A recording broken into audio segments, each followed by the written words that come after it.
everyone. Welcome back to another Tuesday night on Folkwise, and for a very, very, very fun special event. Um, uh, yes, today we have a group of people here, a little cluster with a slightly different setup. And if you are so inclined, you may be reading the screen and see that you have the opportunity during the show to call in and talk to us about the impact of arts and humanities in your life. And that's because tonight's whole episode is centered around the arts and humanities and why they're important. So for those of you who don't know, I'm Daisy Allstone, and I recently anointed PhD. Anointed with oils. With oils and such at from Ohio State University, and my degree is in comparative studies, but I'm a folklorist, and I'm trying to get a job right now, in the worst possible time to get a job right now, as we're probably going to get into and talk a little bit more about it. So I will pass on to, how about Chrissy?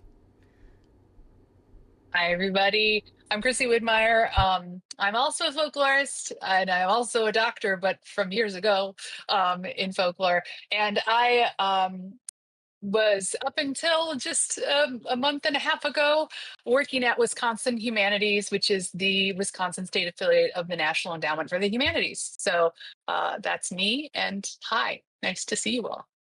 I'll pass it to Dom, and then we can keep going. Hello, everyone. I'm Dom. I'm sometimes the host of Folkwise.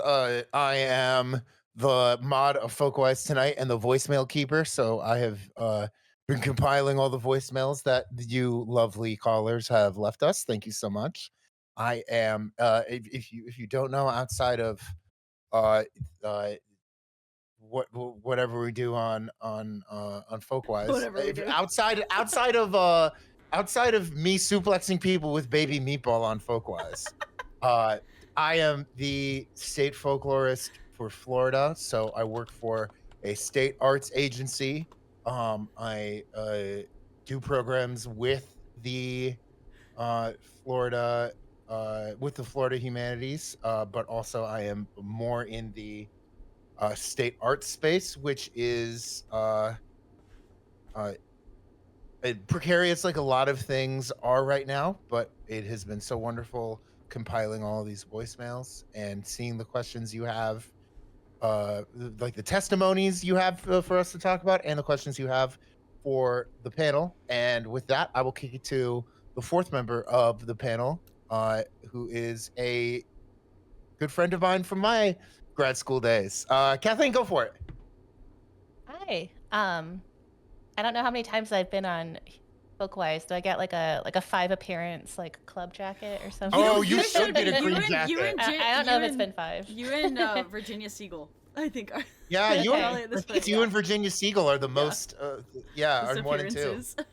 Just parking that. Yeah. For those of you who don't know me, I'm Kathleen Clone. I am a program manager with Nevada Humanities, which is our state's council partner for the National Endowment for the Humanities. I also direct the Nevada Center for the Book, which is the affiliate for the Library of Congress's Center for the Book.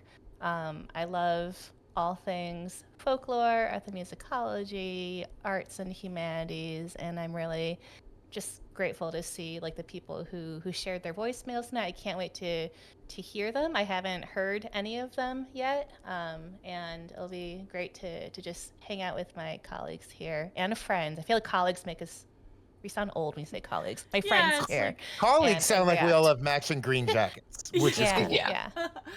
Yeah, I feel like people who are into folk and traditional arts understand that like community is messed up and tangled between all of these different sectors that we find ourselves working in, whether we're just playing video games together or at conferences or whatever. So wait, we didn't vet the phone calls? No, Carl. So I vetted the phone calls. Dom vetted the phone calls. What do you Kathleen is the only one who is completely unspoiled. I think I have heard and made the transcripts for them. Chrissy has. I did my best not to engage, so I could be. Yeah, Chrissy is in many cases not paying close attention. I think Daisy has seen the PowerPoint but not listened to them, and Kathleen is going in completely unspoiled. Yeah, so it's gonna be really fun. I am unsullied. That's right. Yeah. So what did we do, and why do we have voicemails to listen to, and how did we kind of come to this stream today? I can answer that, but I'm sort of opening the door. Sorry. I could jump in. So part of the reason we're here today is because the situation for the arts and humanities has undergone a lot of shifts in the past several months. We saw when Doge was making a lot of changes in federal funding in the federal government, the loss of funding at the National Endowment for the Humanities and the National Endowment for the Arts.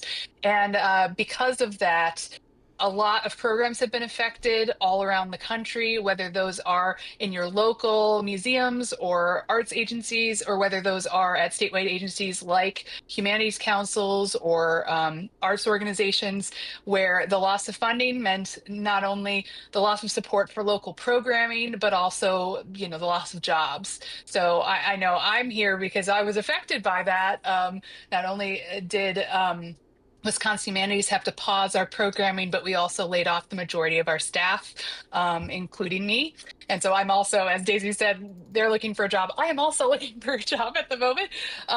But the state of the arts and humanities is in crisis in this moment, as we see the federal funding that used to underlie the entire infrastructure for arts and humanities start to become unreliable and disappear. So we're here to put light on that issue and to think about it and to share cases of people who have been influenced and affected by the humanities as an opportunity to understand what's being affected as funding disappears. So I think that's the bigger picture of why we're here. And if maybe Daisy or Dom, if you guys want to share what we were asking people to send in, that would be good as a good place to set us up. And I want to piggyback off of that just before, because the wonderful mod Deathlorist reminded us just so wonderfully through a number of gifted 1-tier level subs on our channel. Thank you, Deathy, for giving a bunch of our audience subs so that way they can engage in our content in a way that uses the emotes on our channel, and people can spam fun folklore stuff that we love to have available for people. But specifically, when you donate or spend money on our channel for the entire month of July, because this issue's been so pressing, we thought that it would be wise to think about making this particular month a donate fundraiser show. So everything that we make on our channel for the entire month of July is going to get donated to the ACLU. And it's being donated to the ACLU because their legal team is part of who is taking action specifically to keep all different kinds of programs alive that are engaged with arts and humanities broadly across the United States. So that's why. So if you give us bits, if you give us cheers, right? Cheers with bits, or subs on our channel, Prime subs on our channel, all of those funds will be donated to the ACLU at the end of July. So whether it's this stream, whether it's our upcoming streams on other Tuesdays that we are hosting this month, please consider that in your potential donation. So what we ask folks to do is, across our networks, both on the Folkwise channels, but also personally to people we know, as many people as we could reach out to, we ask for folks to contribute through a Google Voice number, a voicemail in response to one or both of two different prompts. And those prompts were, how have the arts and humanities, as you can see in our chat here, how have the arts and humanities improved your life? And what's a question about folklore that you'd like a folklorist to answer? So those were the two options. Some responses that we got in voicemail answered one, some of them answered both.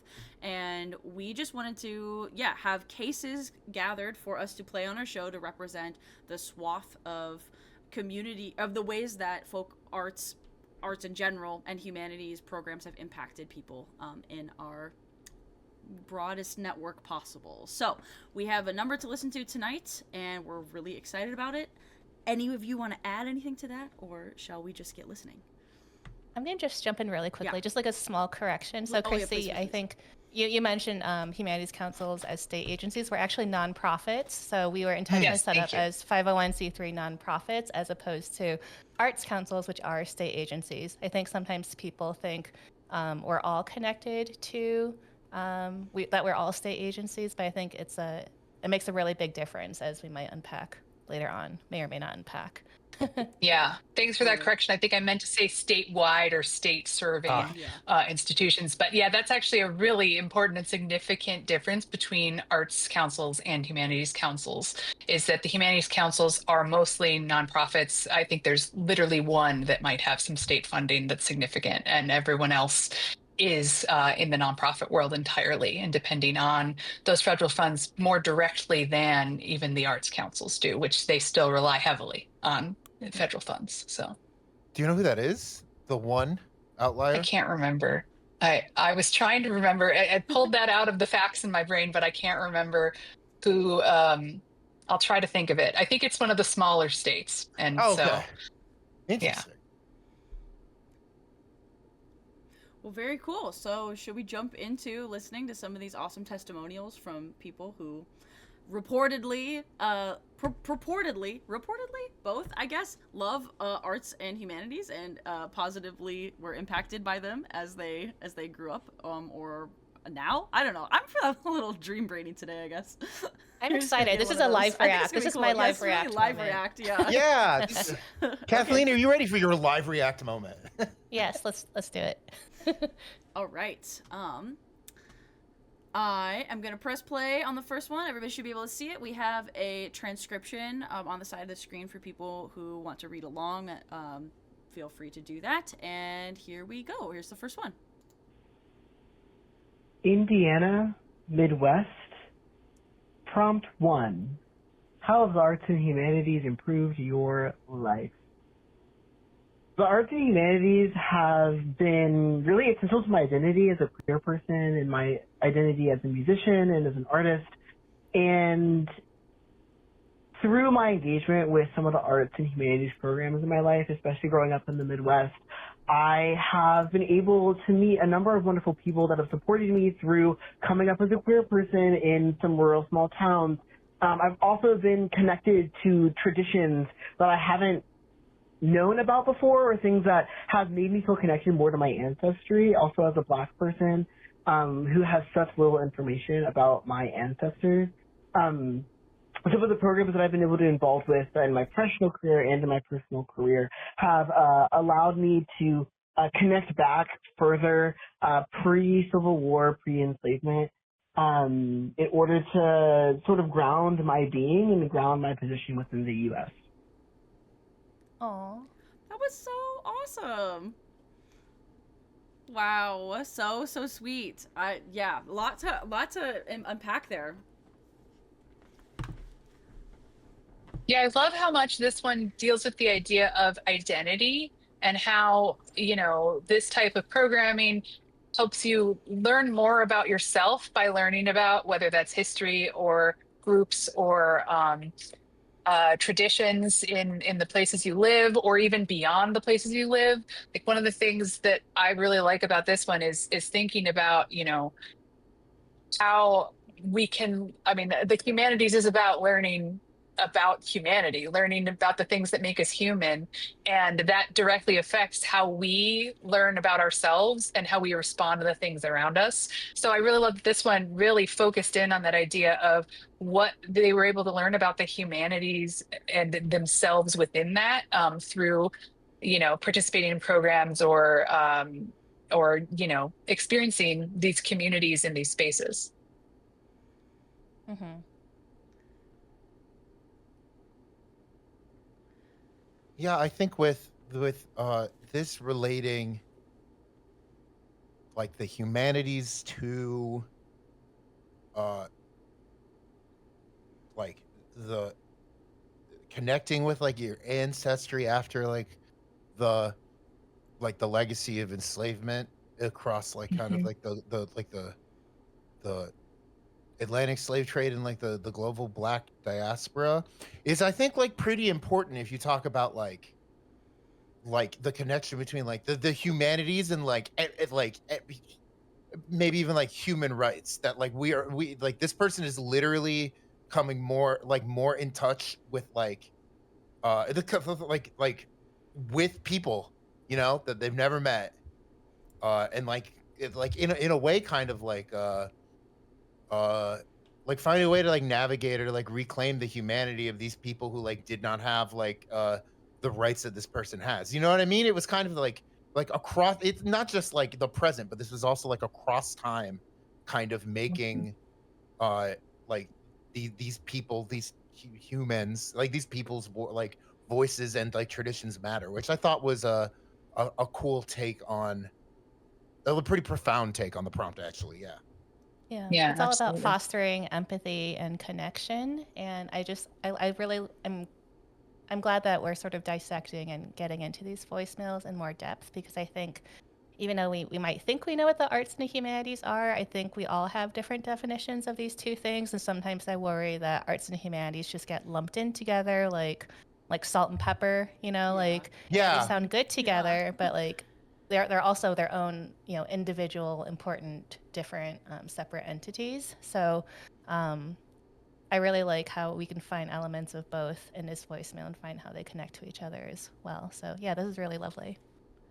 Yeah, I'm pausing on the like term connections. I mean, just as kind of a way to think about how art and relationships that are fostered through the traditions that we share, and especially if you're further away or you don't feel like your community or your connections can be made in the same ways with the people who you are around, programs like folk and traditional arts can be incredibly important for bringing you together and helping everybody kind of feel seen, or people feel seen who are engaging with them. So I feel like this is really, really special.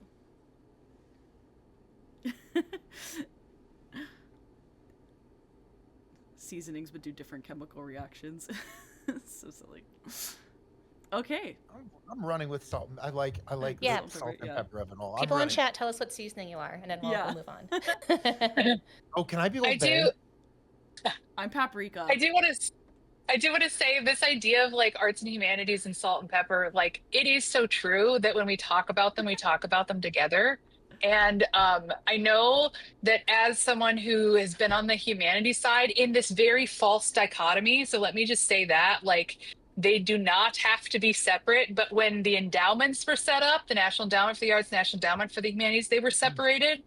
And because of that, we have this weird false dichotomy.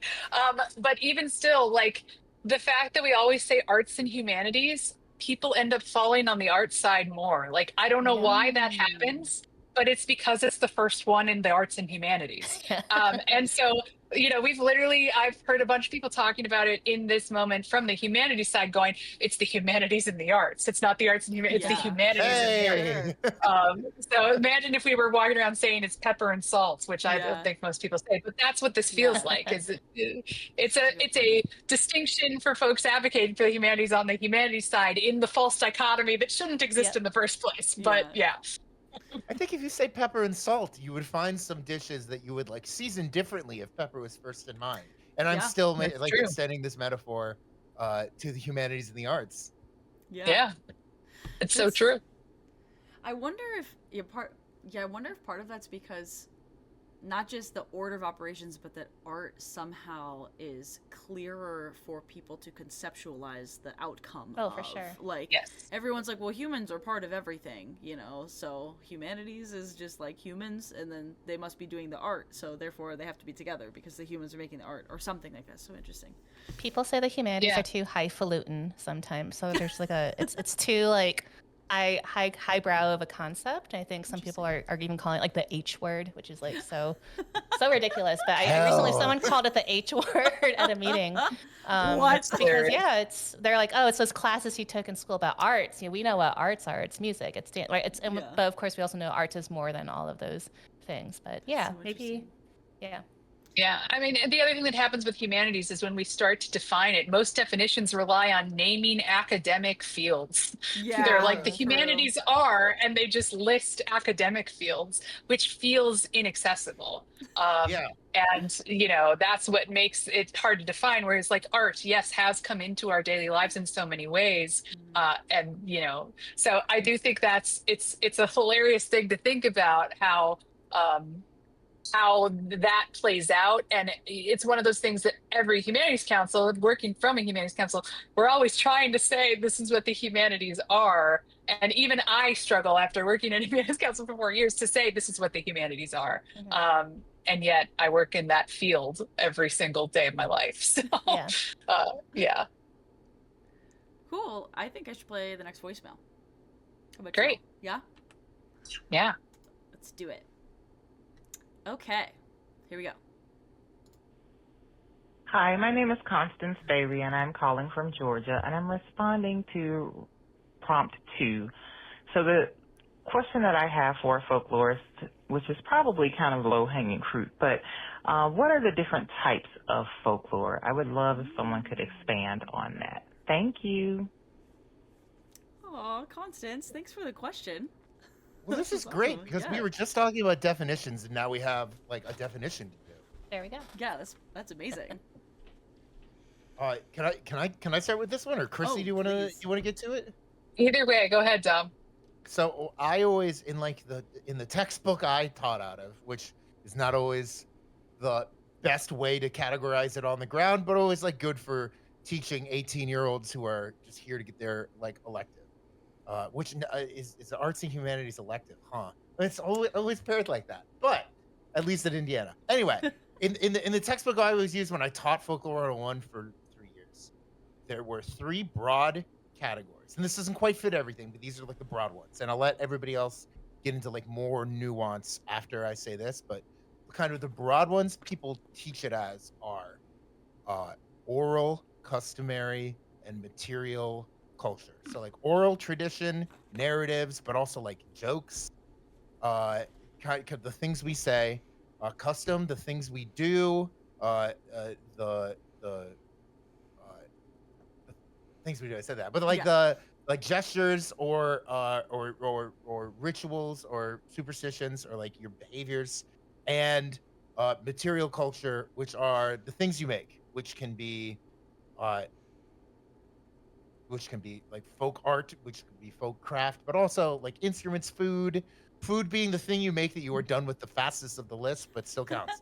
That's like the broadest thing, but I'm interested to see how people unpack that, because like I didn't mention music, I didn't mention belief. I'll let people get into it more. I was gonna say the textbook I teach out of has one more.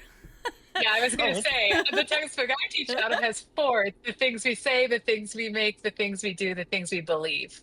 Sure. So that's from Folklore Rules by Lynn McNeil, if anyone wants to look it up. It's actually a very easily accessible intro to folklore textbook that is a joy to read, and that's why I assign it. So yeah, the thing I love about those categories is that they exist. We all try to do this definition, and the thing that I always say is like, the definitions exist, you have to know that they exist, but also they bleed into each other, right?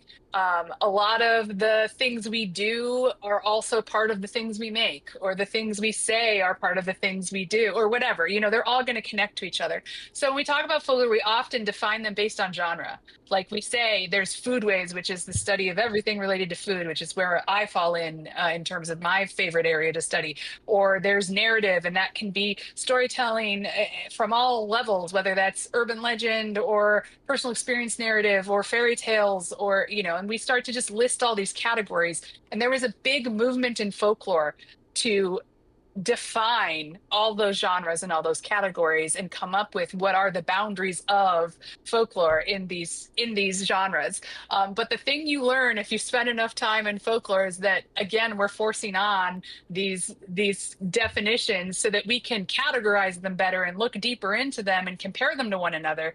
But they're, again, false in the sense that everything can bleed into everything else. And so, when you study folklore, fortunately, the way I often talk about different types of folklore is I talk about them as things created through a folk process, which is the process by which something becomes informal or traditional in terms of culture. So while the genres help and all those areas help and the things we make, things we do, things we believe, all that works, and helps us think about what folklore is. I think the most defining thing of like the different types of folklore is that they've undergone a process of becoming something we pass on, and we pass on person to person rather than through a printed text, or through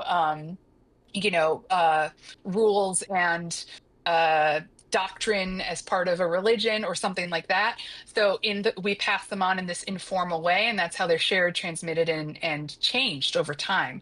And so that really works for me to think how to look beyond those different types of folklore, even while we're working within that framework of making the categories and understanding the boundaries. Oh, Yeah, can we? because I think Oh, go ahead. many times, if I may, because like the question said the different types of folklore, but I guess what Chrissy did that was so smart is talk about the things folklore is not. Like you said, it's not a movie, it's not a book, it's not a class. It's a folk process. It's tradition. It's passing down, which I think is not like which is very important. Understanding the different types of folklore is understanding how folklore is spread. You need to do both at the same time, in my opinion. So great answer, Yeah. Chris. Yeah. Yeah, and I'll just say you can have folk aspects. Like when I use the example of like religious doctrine. You can also have folk religion. It Yeah. just is transmitted a different way, right? So, the prayers that we say if you're Catholic in church can be adapted to different circumstances and shared in different means, or you can do what my family did, which we have a bunch of lore around making fun of religious doctrine while we're in church. So for instance, the person who would announce like the next song lyric would say, like he would say, this line is now, it's Jesus Prince of Peace. And we used to always turn to each other and go, Jesus Prince of Peas. And it was hilarious and fun, and it became a family tradition that made us laugh in the middle of church. That's folk religion, even though it's kind of making fun of religion too. But anyway, that's still folk religion versus religious doctrine. So that's where you get into trouble when you're just trying to say this is what folklore is without also understanding the folk process that makes it folklore. Can we unpack an example of like a piece of a thing of folklore that is something that you can look at from an angle of make, do, say, believe, and then how the folk process informs it all? Sure. Birthday cake. Birthday cake. Okay. Okay, here we go. Birthday cake. Cake. So where should we start? Cake. You make the cake. Yeah. Okay, so there's You the have to cake. make a cake. You make a cake. Also, right? also is a birthday cake like 8 layers that get smaller and smaller every time and have like a couple on top? No. Is a birthday cake like long and flat? That might vary, but there is kind of like the idea, you have an idea of what people are expecting when you are making birthday cake. Yeah. And I will say that idea Yes, that idea is determined by the groups you're a part of and your frame of reference. Mm-hmm. So it's very much like what a birthday cake looks like for you. My family, the birthday cake was Oreo crust, mint chocolate chip ice cream, and chocolate fudge on top, or chocolate fudge on top. Okay. That is not everyone's birthday cake.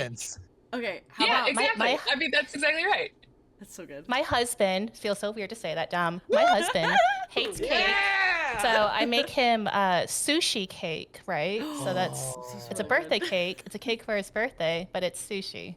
And sometimes that's a good example. Family tradition, Kathleen, with you and your family. It's a family tradition, or sometimes like because the cake is a thing you do, you give it to someone or you give it to the party, right? It can be determined by the person who is meant to receive the cake, so that you give it to someone. That's a piece of doing of the cake. Another thing you might do with a cake is blow out candles. Yep. You put candles on top, you might blow out candles. You might do this act of blowing out the candles. And making a wish, which is a thing you believe. I was going to say, so you wish. Yep, making a wish is you believe. And also, there is a folk song that you have to sing when you were doing all this. Things that you say. Exactly. Right? Things that you say. A thing that you say. So some people think about, like, when you talk about all of the different genres of folklore, I feel like a birthday cake is like this example of of all of it in one. And there's many different things that are good examples of all of it in one. It's sort of like the angle you take. So what part is the interesting part that you're focusing, or maybe not the interesting part is too vague. What's the part that you want to focus on, the transmission or the folk process, how that part came to be? Is influenced by lots of things, whether it's the person who receives the cake wanting a savory cake because they don't like a sweet cake, or if it's singing all of the extra little bits to the happy birthday folk song, like about Scooby-Doo and being on Channel 2 and whatever. Or if it's always having candles that are the ones that you can't blow out. I forget what they're called. Trick yes, candles. love those. The crank candles, yeah. Yeah. Exactly. Do you know in my family we like still sing the lyrics to Happy Birthday to You that I like babbled as a 3-year-old?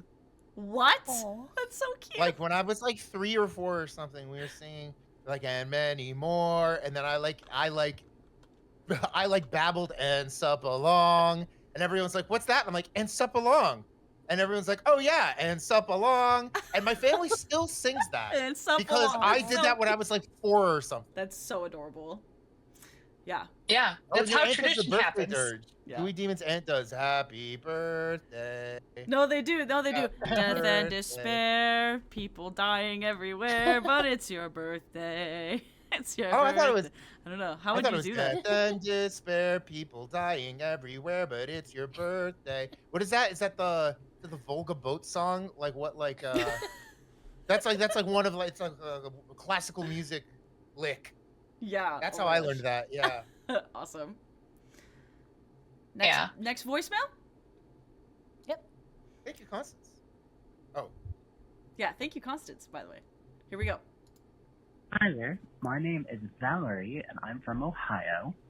I'm answering the prompt of how have the arts or humanities improved your life? And for myself, studying communication has been really life-changing for me. It's really helped me discover who I am and gave me the tools to better understand how I want to show up in the world, while also unpacking a little bit of who I was and who I wanted to become. Through exploring a little bit of identity, culture, and mass media, I've really gotten to develop and find my own sense of self and who I actually am after years of not feeling fully situated or connected to my humanity as I'd like to be.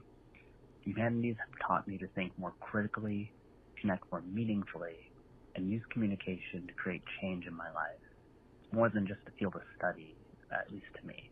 It shapes how I live and how I interact with the world every day. Aww. Very So nice. I just want to say for this one, it like acts like the Google Voice transcript. You had to like go in and edit, and I apparently didn't. Yeah, if you spot a typo, drink. That's all I'll say. No, don't. You might be a little too gone by the end of this. But I just want to point out that it like capitalized the humanities at the end, but also the word humanity in the middle. I do think which that's was like, interesting, damn, yeah. Google, you were profound with that one. But I'll let the three of you talk more. Again, I appreciate how this one talks about identity and how like that can kind of be shaped through engagement with the humanities broadly. Another real pepper and salt situation again.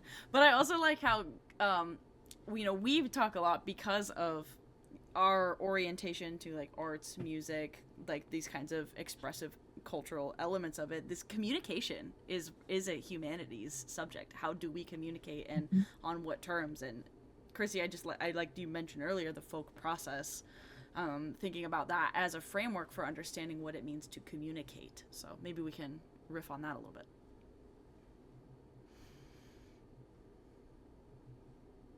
Yeah, I think a lot when we come back to this idea of like the piece of identity, the coming together that happens through the humanities and how we understand ourselves. I think about this in folklore all the time, where like what's happening when we engage with folklore, or we engage in this case with communication, is that you start to better understand yourself by looking at the ways you behave with others, or that you communicate with others, or you think about the role communication plays in our world. And because of that, it's by reframing the world as you dig deeper into it, you also end up reframing yourself. And I think that that's like a super interesting piece here about how this person was able to conceive of themselves through working with others, working with identity, working with, communication, because of that depth that happens in going in that way. So I don't know if that made any sense. I think it made sense to me. I think you did. I love this one because it's, well, everything, I'm just going to always be like, +1 to whatever the person said before me, Yeah. because absolutely, Chrissy. But I love that in this voicemail, they mentioned mass media. And also when I think of like pop culture and people ask like, how is any of this like, relevant, or is it just entertainment? But no, like I think anything is worthy of, study and just thinking about more critically. And we like to say at my Humanities Council, at least, thinking about humanities and everyday life. And I think this is definitely one of those like everyday life kind of moments, especially the last line about when Valerie says the humanities have shaped how they live and how they interact with the world every day. I think we're inundated with the arts and humanities, or the humanities and the arts like every day of our lives. And sometimes we don't realize just how important this is until it's missing, until it's defunded. So yeah, Absolutely. Yeah. Yeah, I guess I think too, like not just that it's this, I think, people take for granted being able to communicate and being able to, like, we have these traditions, we have arts, we have mass media, we have all of these different expressions that we use every day to interact and just be social and relate to one another. But there are people who have spent a really long time like studying how we do that thing and improving those things. Like, I think about the way that mass media moves through society, whether that's the I don't know, architects of the internet, or it's like how people use those mediums to communicate more effectively. Like, we are teaching each other how to communicate in a folk process kind of way, and there's also a layer of like people who study that communication to tell us what's actually happening and be able to draw attention to that and share that with others in more and more effective ways, ideally in the pursuit, I think, of deeply relating and connecting and building community and coalition together. And when we lose a piece of the ability to the support, I should say, to deeply study how people communicate, we lose a bit of the effectiveness of our overall communication beyond just, our having, it's bigger than having fun time goofing on the internet, right? It's like how I just said that being understood by everybody else and why that exists and how our brains work. I don't know. I'm kind of spitballing here, but No, I think that's so true, on so many levels. I think too, narrowing in on this idea of like mass media, narrowing in on the idea of social media and all these aspects that we engage with, it's really, I think we sometimes, because we're surrounded by them and we live in them every day, we don't think about them. They're just there. We're perceiving them. We're reacting to a TikTok, a tweet, or whatever else in our life, and not thinking about the deeper message. And in this moment when so much depends on in the way we learn about the world and engage with the world depends on these things that surround us and touch our lives every day, if we aren't willing to dig deeper, we're going to be missing things, as we know, especially as AI grows and gets more widespread. There's a lot more that we have to vet and deeply understand to really know what is true or what is, real, since AI is also able to create things that aren't real. So I think that deeper exploration really helps us, see the world in it requires us to see the world through a deeper lens, which if we don't take the time to do that, and if we lose the practice of doing that, we're going to also lose the skills to think deeper and more critically about the world around us. awesome. Yeah. Shall we move The world to- around us and about ourselves. and about ourselves? Yeah, Yeah. exactly. As this voicemail attests to. Yeah, because Yeah. we're all, our sense of self is it is necessary to have all of the things around us that can build our sense of self, so we know what we are and what we are not, and they're all in relation constantly. Go. Let's listen to another one. Oh, okay. So this is the first we got. Ooh. Thank you for everyone for sending in voicemails like whenever. Yeah, literally. Yeah. Can you like refresh the page, Daisy? I moved that slide. This is gonna look. I'm just gonna put all our faces different for a second. Yeah. Yeah, just hit. That? No. Wait, what am I doing? Hold on. Yeah, that's it. That's it. That's it. Yep. There we Yep. go. Okay. That's not the right slide, but This is the right slide. there we go. There we go. Okay. Okay, we're back. Hi, we got. Thank you so much. And you know, if you're watching this and you want to leave a voicemail, once again, the number is on the screen. But I will say, we've got 3 voicemails in the past 2 hours, so I've included all of them in here, and this is the first of our late-breaking voicemails. Hi, my name is Barbara Tartaglia-Poor, and Hi, Mom. I am in Northwest Ohio, So cute. and I'm calling in response to prompt number 1. So it's a great question, how have the arts or humanities improved your life, my life? I think I've been very fortunate and blessed to grow up in a community as a child like Toledo, Ohio, where it has so deeply entrenched with philanthropic supports that have established extraordinary institutions generations ago, such as the Toledo Museum of Art, one of the 5 best in the world, the Toledo Glass Museum, the Toledo Symphony and the Symphony Orchestra, the ballet, the children's arts groups. It's so important to have this kind of support for communities. It really helps support the culture of the community. It helps us really expand collaboration and conversation between different groups and people in the community. It's been really important to generate employment opportunities in Northwest Ohio. I think one of the really exciting things, too, is how it can drive tourism and really create special kinds of opportunities. So artists come together with and see the world differently than perhaps the rest of us. A great case in point is there's an artist here in Toledo that's just turning things around. His name is Dean Davis. And Dean has been painting up and down the Maumee River and the Toledo riverfront. He's been painting gray, empty grain elevators that have been there for years and years and years, eyesores, and he's turning them into beautiful, phenomenal pieces and works of art. It's just one example of how people can come together and make an impact. And Dean's art is really all about significance of Northwest Ohio, significance of the water life, significance of Native Americans who originally formed this land, but also, people who have given their life's work to being in this part of the country and the impact that they have had. So I do not think you can underestimate ever the impact that arts or the humanities have on all of our lives. It's just a critical importance.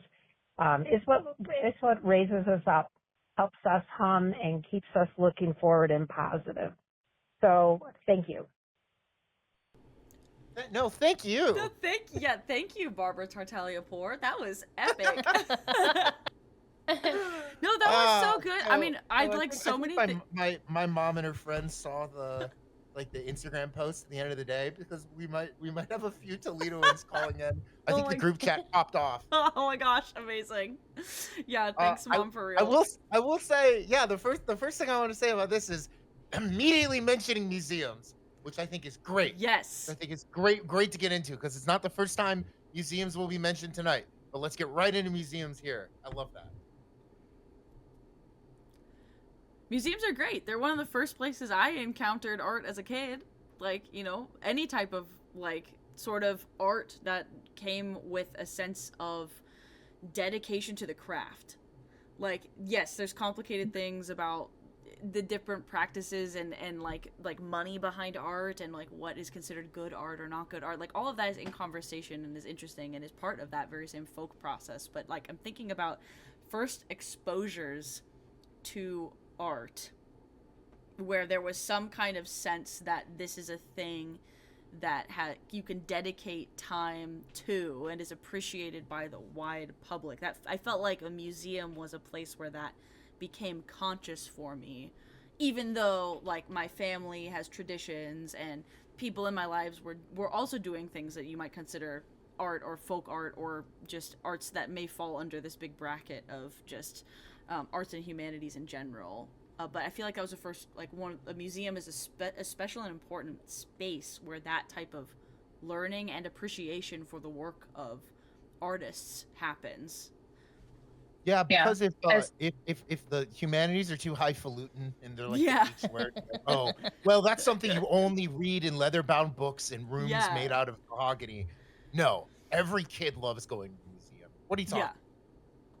Yeah, and I'll say too, it's important that they're local museums. You know, Yes. it's important that a museum is not just in New York or DC or whatever, Yes. although obviously there are places with bigger museum collections like the Smithsonian and stuff like that. But local museums, Toledo, are Ohio top-notch. museums. Yeah. Let's talk about all of the glass from. I was gonna say a glass museum.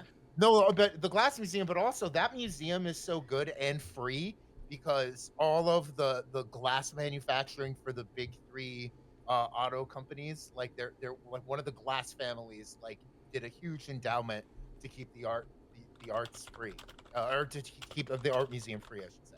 So that is to say,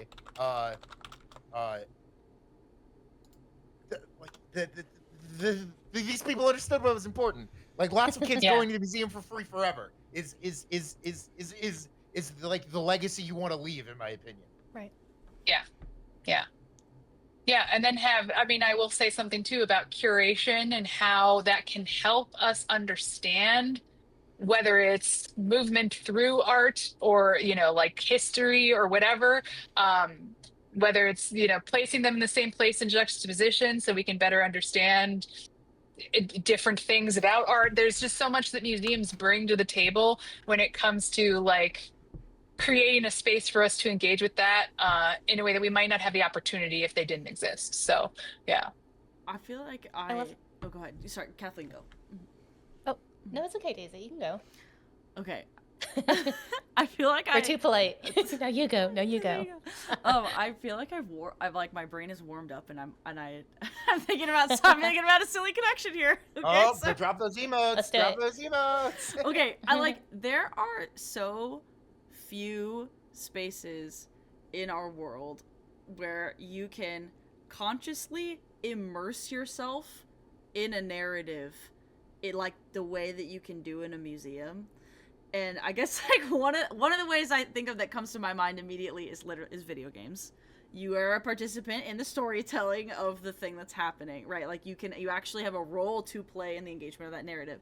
But in a museum is really similar in the sense that it's similar and different in the sense that the entire space that you are encased by is part of the story that is being told.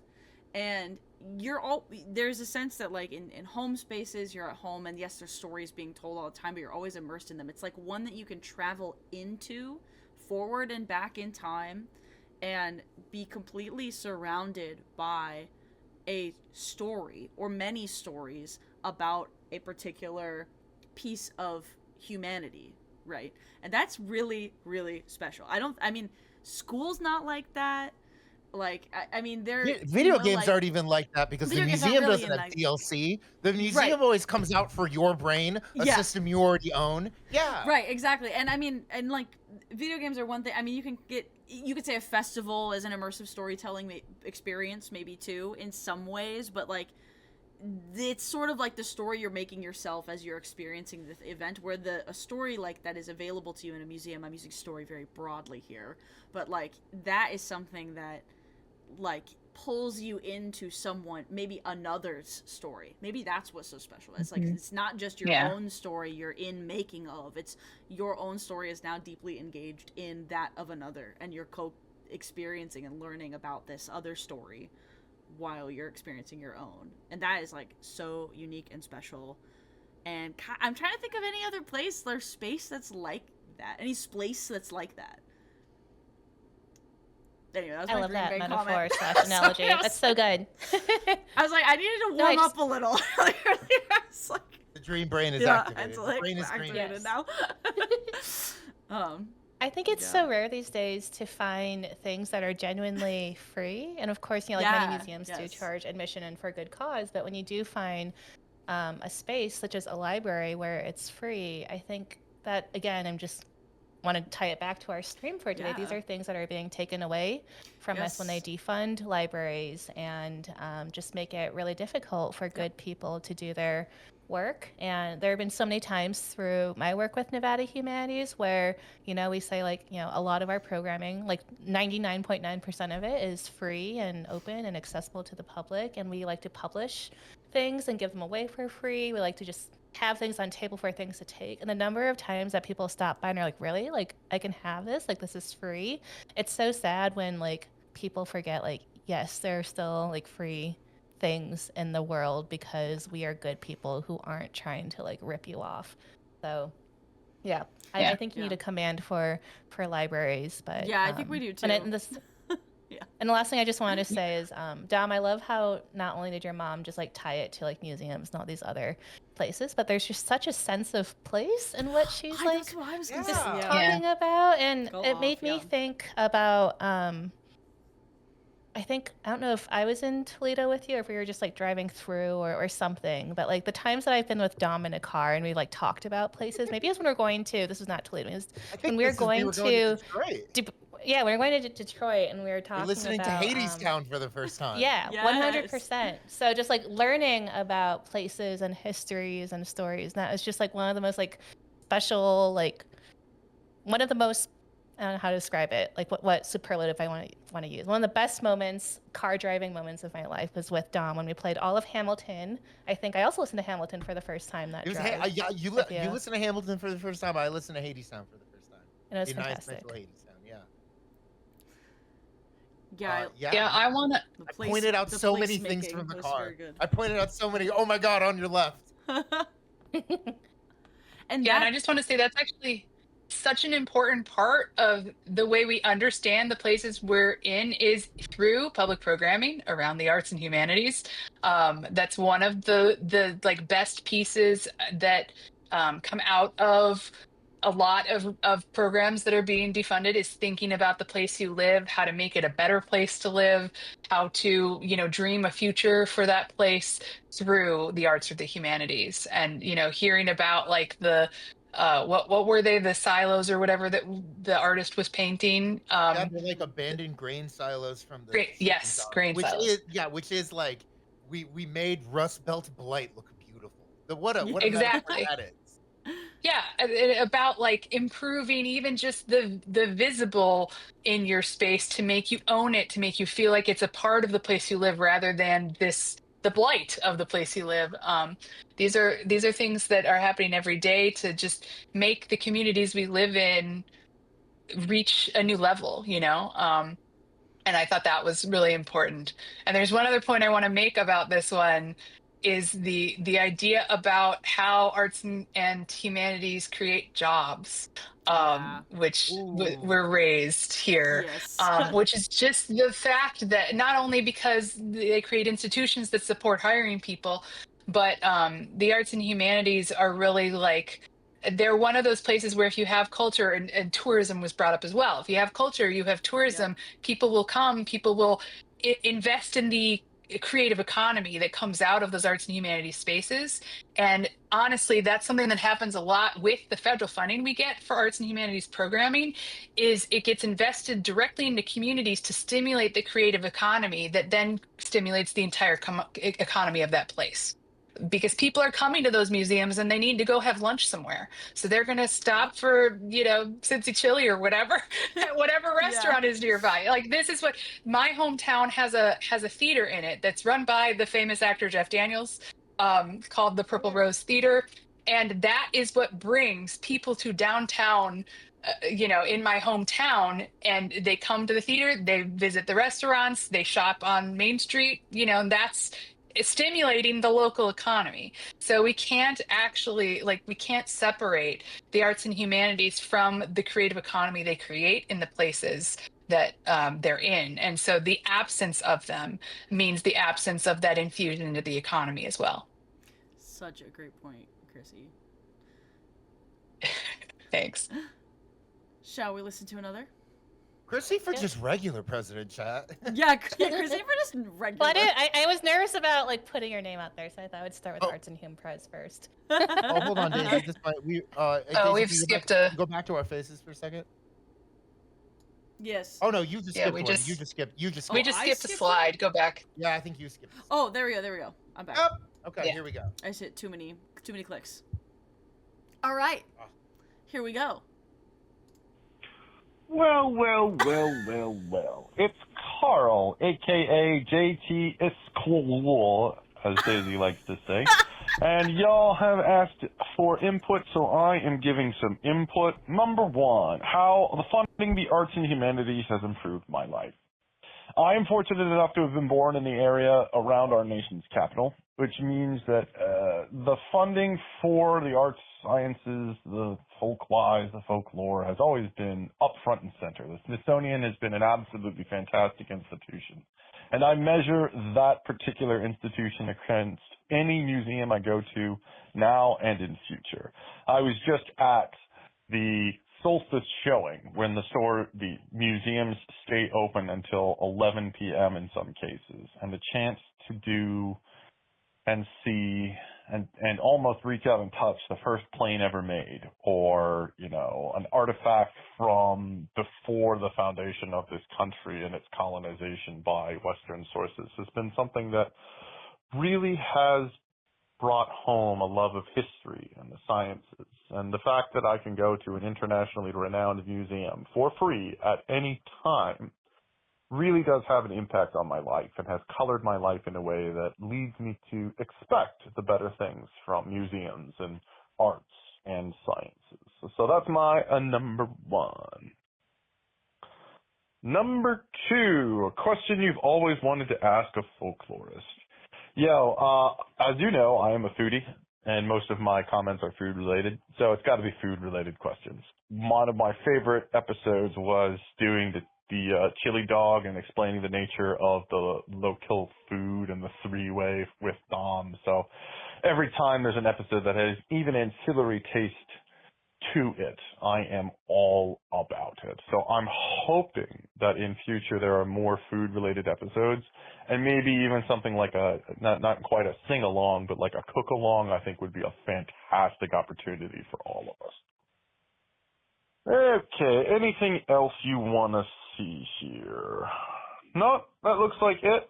Thank you very much for giving me the opportunity to express myself. I have been following along with Thoughts in this gang since the dark days of COVID, and look at us now. We're calling in to leave messages on a show to be discussed. So I'm very proud of everything that y'all have done so far. You've built a little community, and I'm looking forward to where the next road takes us. Carl out. Carl out. That was epic. Where are all the bits in? Everyone give a bit for that or a sub. I don't know. That was such a good voice. That was so awesome. Great voicemail. Carl, I'm so excited to listen to that one. I'm sorry I will never be able to say your username in a normal way. No, I think JT, however Carl transliterated it. Yeah, it's really good. Very good. Aww. Oh my gosh, that was so awesome. Okay, so let me go back. You want to answer question 2 or question 1 first? Or you want to talk about Carl going to the Smithsonian, or do you want to talk about not really a question, but more of like an ultimatum he gave us? I think we should do museum. Yeah, let's start there. Because it just ties into what we were talking about, and then I think we can move on and shout out the epic video that Humanities at Play and Dom did together, aka Kathleen.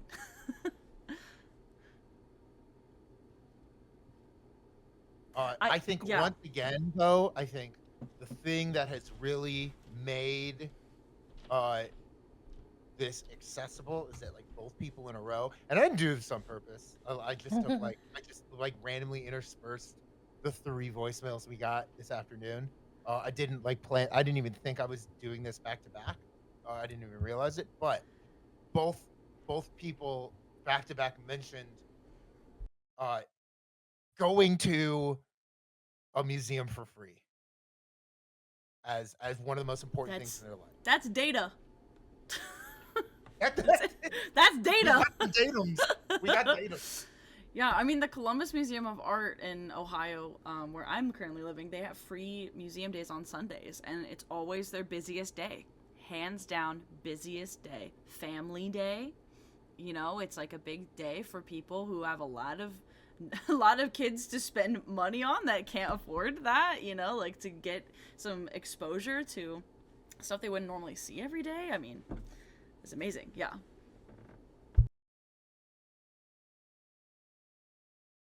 Yeah, and I do think the privilege of being in a space where you have the Smithsonian at your fingertips can be incredible.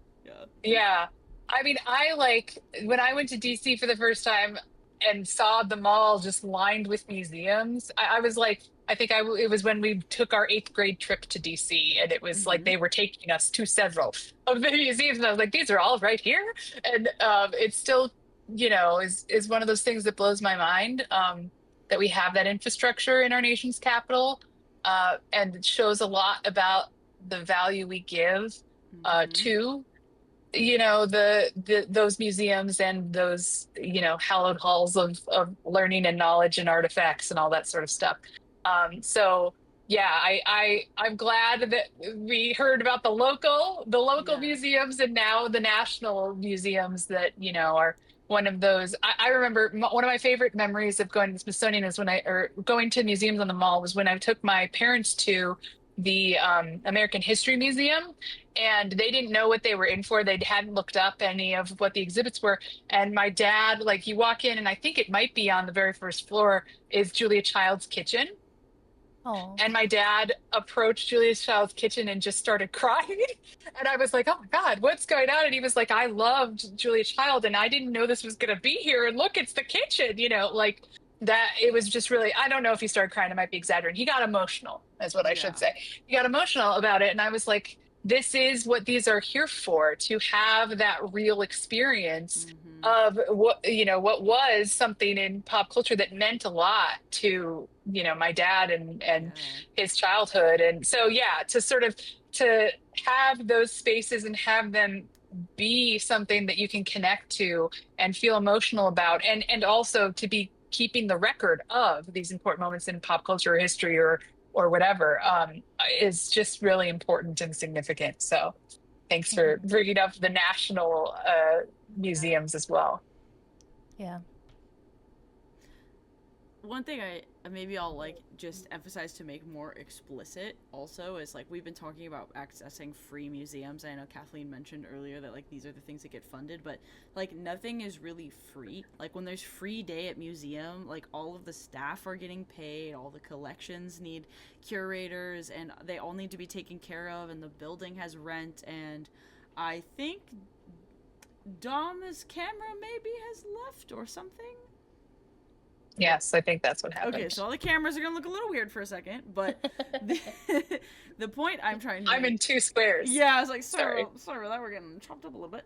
But the main thing here is that this stuff isn't really actually free. When we say it's free, it's coming from that accessibility to the space is coming from things like federal grants and other kinds of funding organizations that are right now either actively being cut or are under threat of being cut, and that includes across the board. So someday in the future we may not have free day at museums, let alone enough staff to have them open enough days a week for people to jump back in.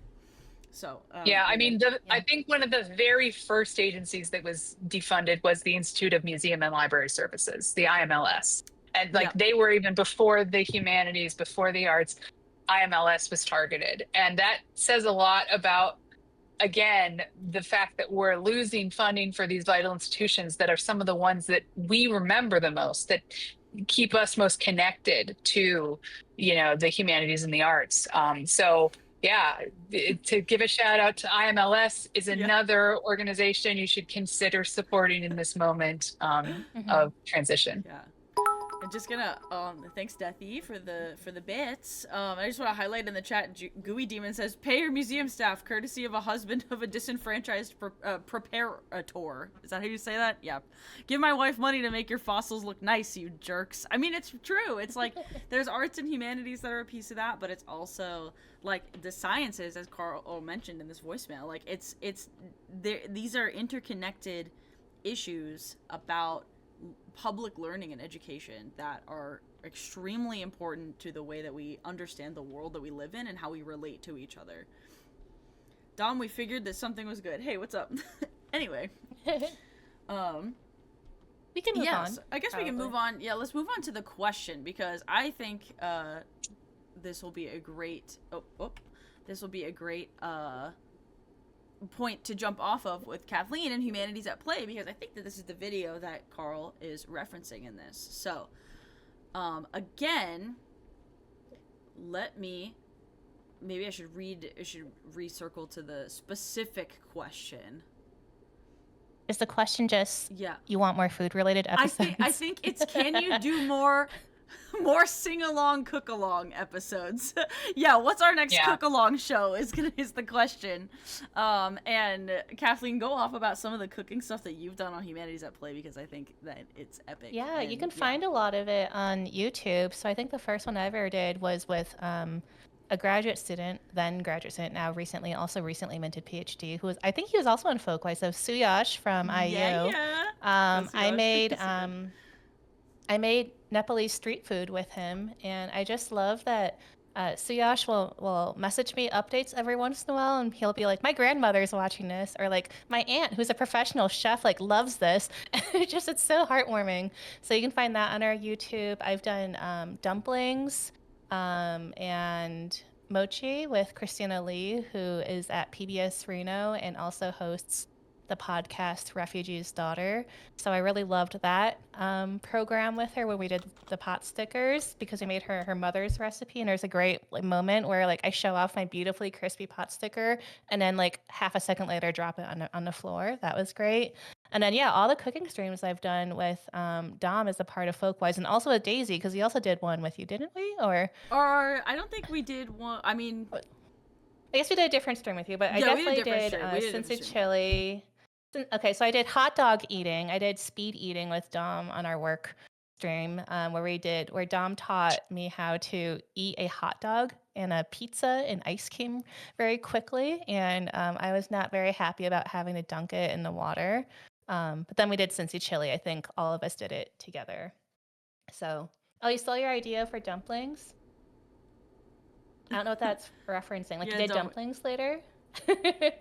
Oh, you did. Yeah, you did it with. I remember that for Chinese New Year, right? For Lunar New Year. Yeah, we did with Layla and Kwong. She made a bunch of dumplings and showed us how to make dumplings for the New Year. That was really cool. And I think this is such a great example again of just sort of putting things and like doing things physically, like just all this like multimodal like experience and talking. I think sometimes conversations flow more naturally when you're doing something and then chatting. We have a lot of conversations about how sometimes in like immigrant families, like there are things that you won't say to each other, but maybe if you're in a kitchen or if you're cooking, you'll say it then instead of around the table. So good example of humanities and folklore in practice. So Dom, Daisy, Folkwise, let me know if you ever want to do another cooking stream. I live in a new house now, so I haven't done one yet, but I would totally be down to do one. We should do it. Yeah, and you saw me nodding vigorously at the end of Kathleen's answer just there, because literally my entire dissertation is based on the fact that we're more likely to share intimate stories at the kitchen table when we're making food. So that's literally the premise of my entire research for my entire research project for my dissertation. So yeah, I think that that's one of those places that it creates an atmosphere for intimacy because we're using our hands, because we're in a space together and we're not really leaving that space and undivided attention. The other example of that I always use is driving in cars, as we talked about earlier. So food is one of those places, though, that I really feel like we connect in so many ways and create space for us to come closer together. So obviously, I'm a food waste scholar. Let's do more food streams. And I have a dream of if I ever have time and energy, hosting some sort of cooking show, with people's traditional foods. So someday it'll happen. Yeah. I'm thinking too, like doing a cooking demonstration is such a common way to engage in like folk and traditional arts too, that people don't necessarily think of at first when they hear humanities and arts or something. They think, I don't know what they think. They don't usually think like doing a food demonstration in front of them necessarily, right? But that's something that's really common, I think, at like festivals that are funded by these programs. It's really common for just all kinds of teaching programs, like how, especially for communities who are trying to like experiment and learn about the different foods that grow in a particular area. Maybe you're not from that area and you don't know what to cook with or how to cook the materials that are now available to you.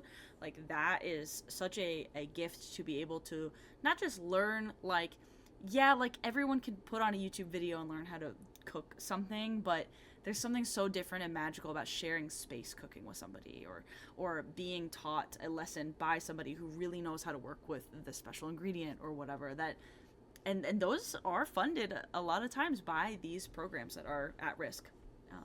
I'm laughing because I'm literally we're doing food waste programming as part of the grant that we're receiving through the Smithsonian Center for Folk Life and Cultural Heritage, as a way to like show people that through cooking, through learning about who produces our food, where our food comes from, our food stories and these memories, that this is where, these are where, you can find the humanities, and this is where you can find folklore. So definitely. All coming together. Cool. Well, what's next voicemail? Yeah, I was like, let's go, because I think it sounds good, and Dom, we'll get back when you're here. Whatever. Do you mind if I run to the bathroom while we're listening? I don't mind. I'm gonna leave my headphones in. Okay, I'm muting myself. Okay, cool. What's up, Folkwise? My name is Christian James. I'm from Michigan, and I want to respond to prompt number 1 for your call this week.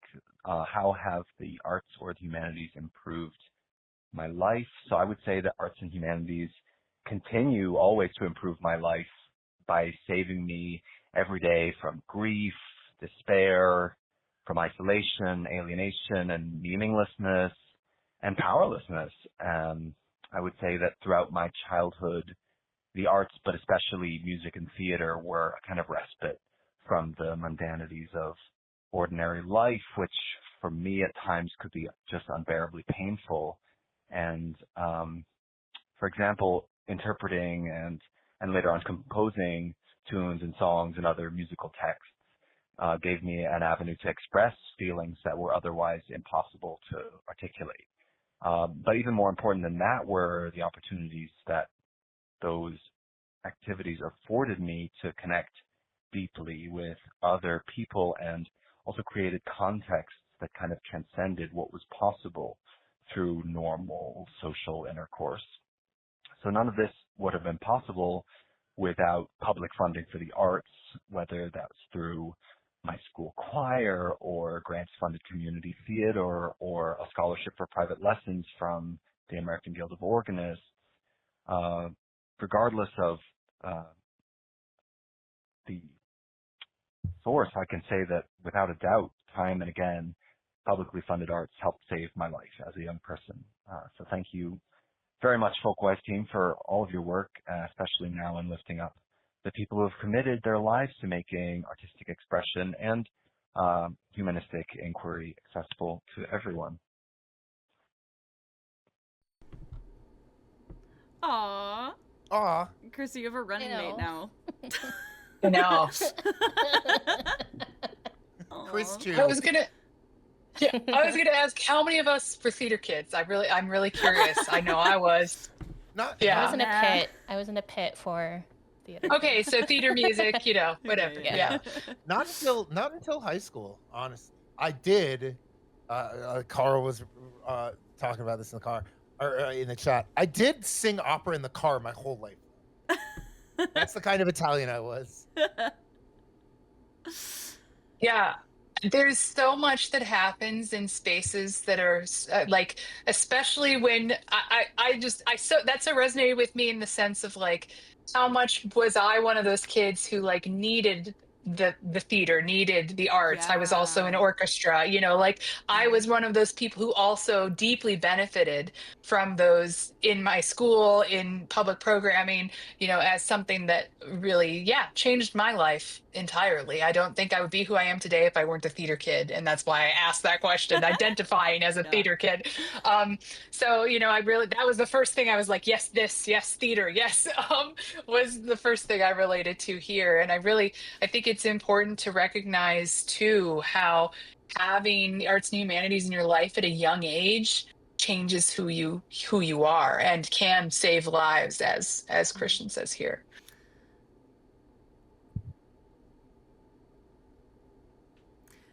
Yeah, I think also they're touching on like music too. Like I know we've Can you go back to the previous Oh, slide? Yeah. definitely. Yeah, I know we've been danced around it a little bit, but This one's so good. but being able to like engage deeply in music programs, like I think the first music program when I was a little kid, I'm trying to think, like in the 90s that my mom took me to, was like teach kids how to play music at some kind of public community space. Maybe it was a church or something like that, and we were given just like instruments that babies can play with, and it doesn't really matter if they get broken or they're really like durable, like I don't know, like maracas or tambourines or drumsticks or things like that. And it's like just shows that people know how important musical arts are, and that they can't necessarily provide that importance themselves in their own family. Like, not everybody has a musical family, nor do they have like what they feel like are instruments necessary or tools necessary to provide that joy and education. And music arts programs do that. They do that for people across ages, and that's really special. I wanted to mention that music is how I got into, I guess it's what led me down this path, because I've played music for forever, but when I was in middle school and high school, like my parents started getting me instruments from all around Asia, especially like East Asia and Southeast Asia. And it was just really fascinating. Like it sort of sparked this like lifelong curiosity about like, just different instruments from all over the world and how they came to be that way. And even though I didn't study music in college as an undergraduate, I found a way around it by saying that I wanted to study the psychology of music and learn why music affects us the way it does, why music makes us cry, why we have such strong memories attached to music. And really, when I think about it, it's really about, those questions are all about people and connection. It's, why do we bond over music or this thing that we all share? And that eventually led me to ethnomusicology. And then, of course, that led me to where I am today. But all of that has, just came from something as, I don't want to say as simple as music, but that's where it all started by just, a moment that I had when I was an adolescent, just like the experience of being exposed to different instruments from all over the world and realizing that there were people outside of where I lived and wondering, like being curious about how they lived and how they played music and what that sounded like.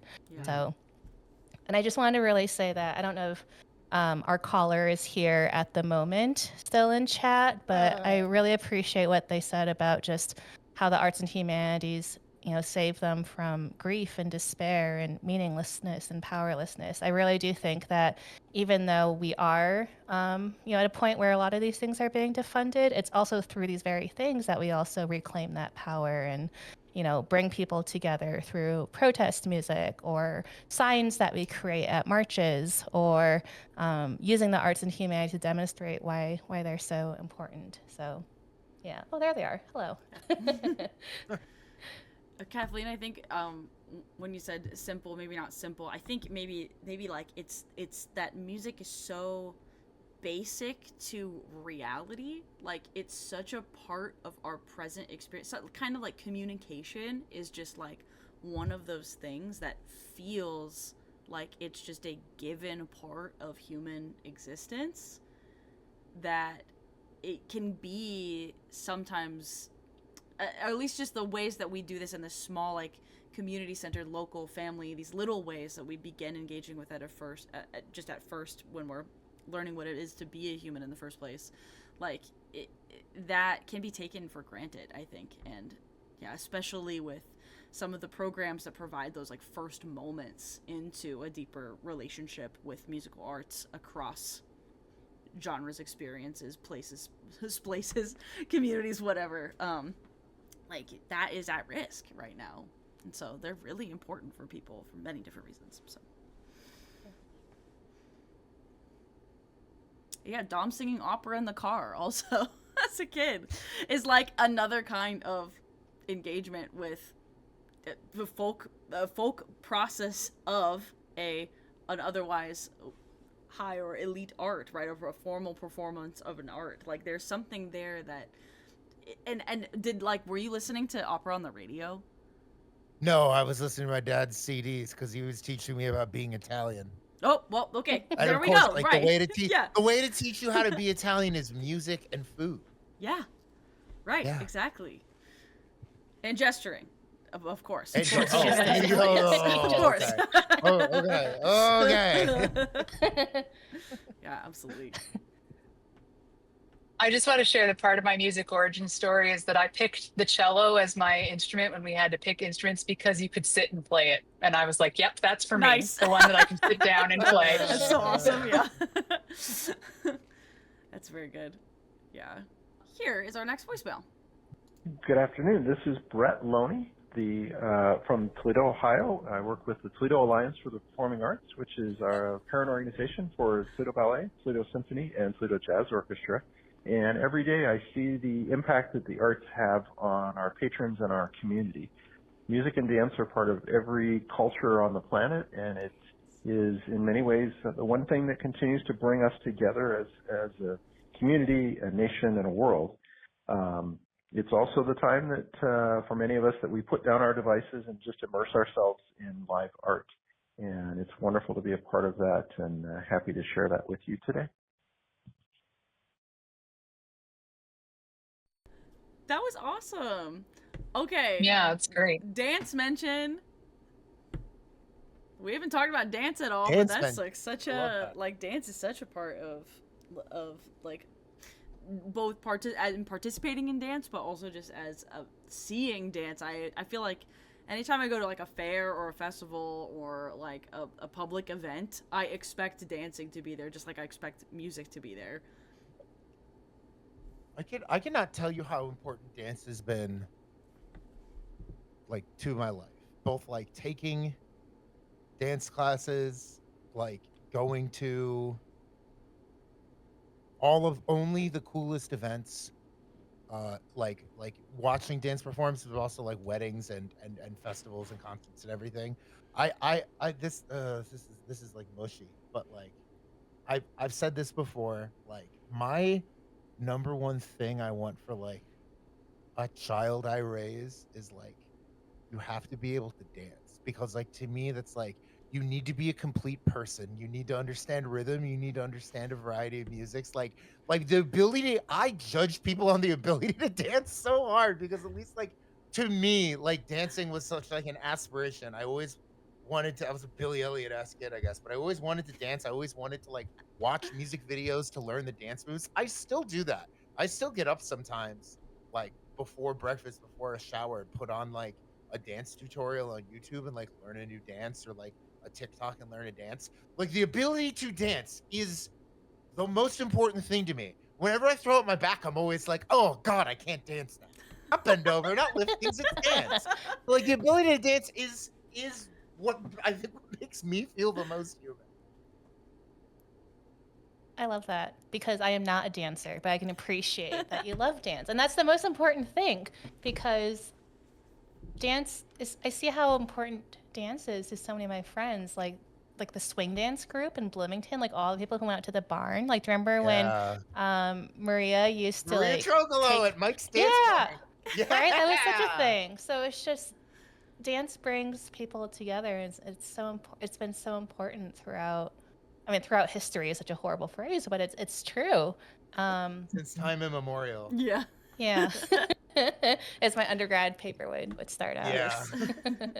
So there's a wonderful ethnomusicologist going to IU this year, starting in the fall, Jenny Hessen, who is a clogger in the Hot Pepper Steppers with Carrie, a friend of the show, Carrie, and is also a number of many things.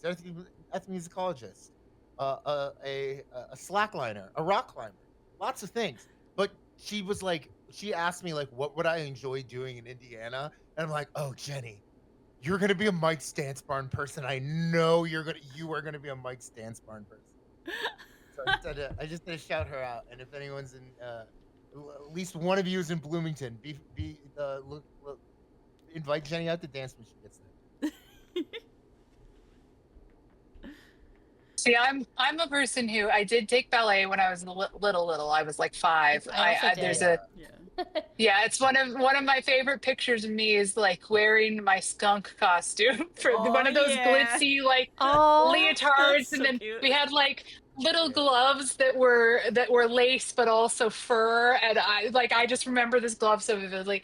It was the coolest thing, and I think I kept it for years because I thought it was so cool. But I did ballet, and I'm not super coordinated. I have rhythm only because I also did music, but and then my only other experience after that was in school when we had to do dance for gym class. Did anybody else have to do like line dancing in gym class, or was that just me? Yes, I could choose dances. Square and contra. I could choose to take dance or do regular PE, and I took dance instead of regular PE. It was a unit within our regular, like you did the dance unit, you did the gymnastics unit, you did swimming because we had swimming in our middle school, or we had a pool at our middle school. So that was my only other experience, and we were all like, why are we doing this? But now looking back on that as an adult who's also lived in the humanities world, the value of dance to be a space for movement that also has cultural significance and community significance is super important. Like it is one of those spaces where people find community, and also, youth dance programs are one of those spaces where kids can connect to their bodies in a way that's fun, but also cultural, but also, community based. And it just is one of those spaces that we can't undervalue. It can be something that gives people space to incorporate movement in their life in a way that feels natural and feels like more than just what gym class was, So, yeah. Yeah, dance is like, it's another thing where like, there's another opportunity for thinking about the experience of being human or humanity. It's one of humans have a body and that body has a whole series of processes that we use to engage with and connect with others in the world, and dance just seems like one of the most obvious ways that people use the tool that they sort of literally embody to do an art, or like to express an art. I guess you could say like singing is part of that, but again, like music making and dance, gesture, like being able to emphasize movement in particular ways that are meant to express a creative, communicative act is so special. And I just put my baby ballet picture in Discord. Sorry. Oh my god! Join our Discord to see baby picture. I wonder if I have mine. Oh my gosh, I'm gonna go look for it. Put it on. Oh man, look at you! So cute.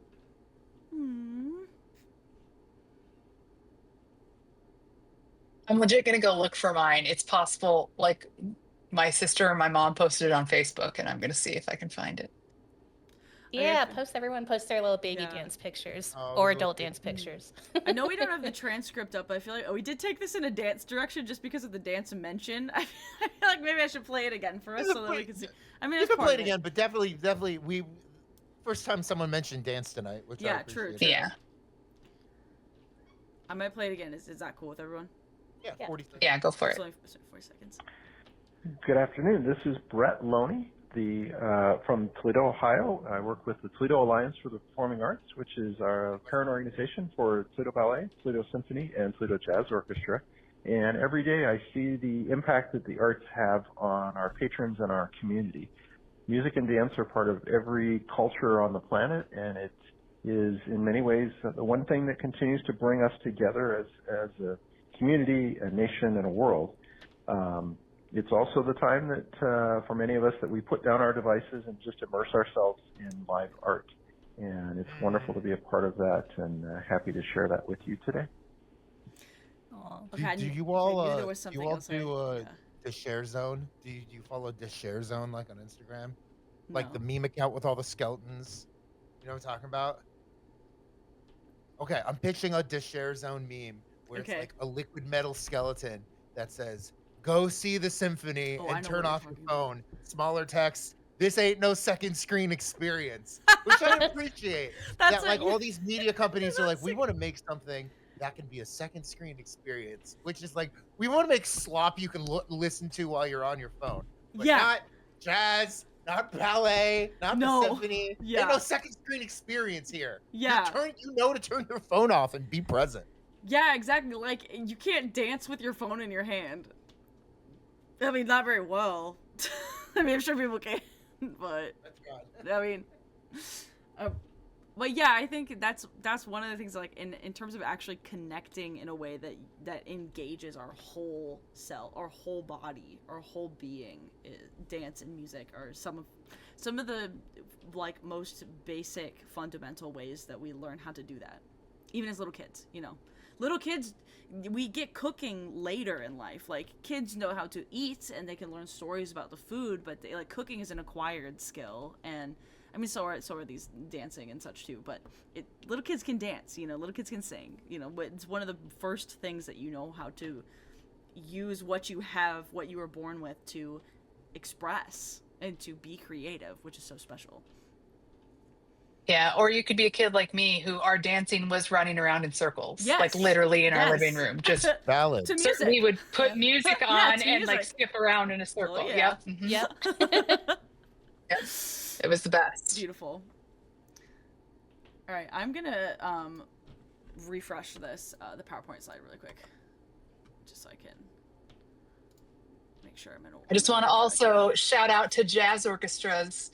Anyone else with jazz as essential part of your upbringing? My dad's a jazz saxophone player, so I was raised with jazz in my life, and let's not lose the jazz.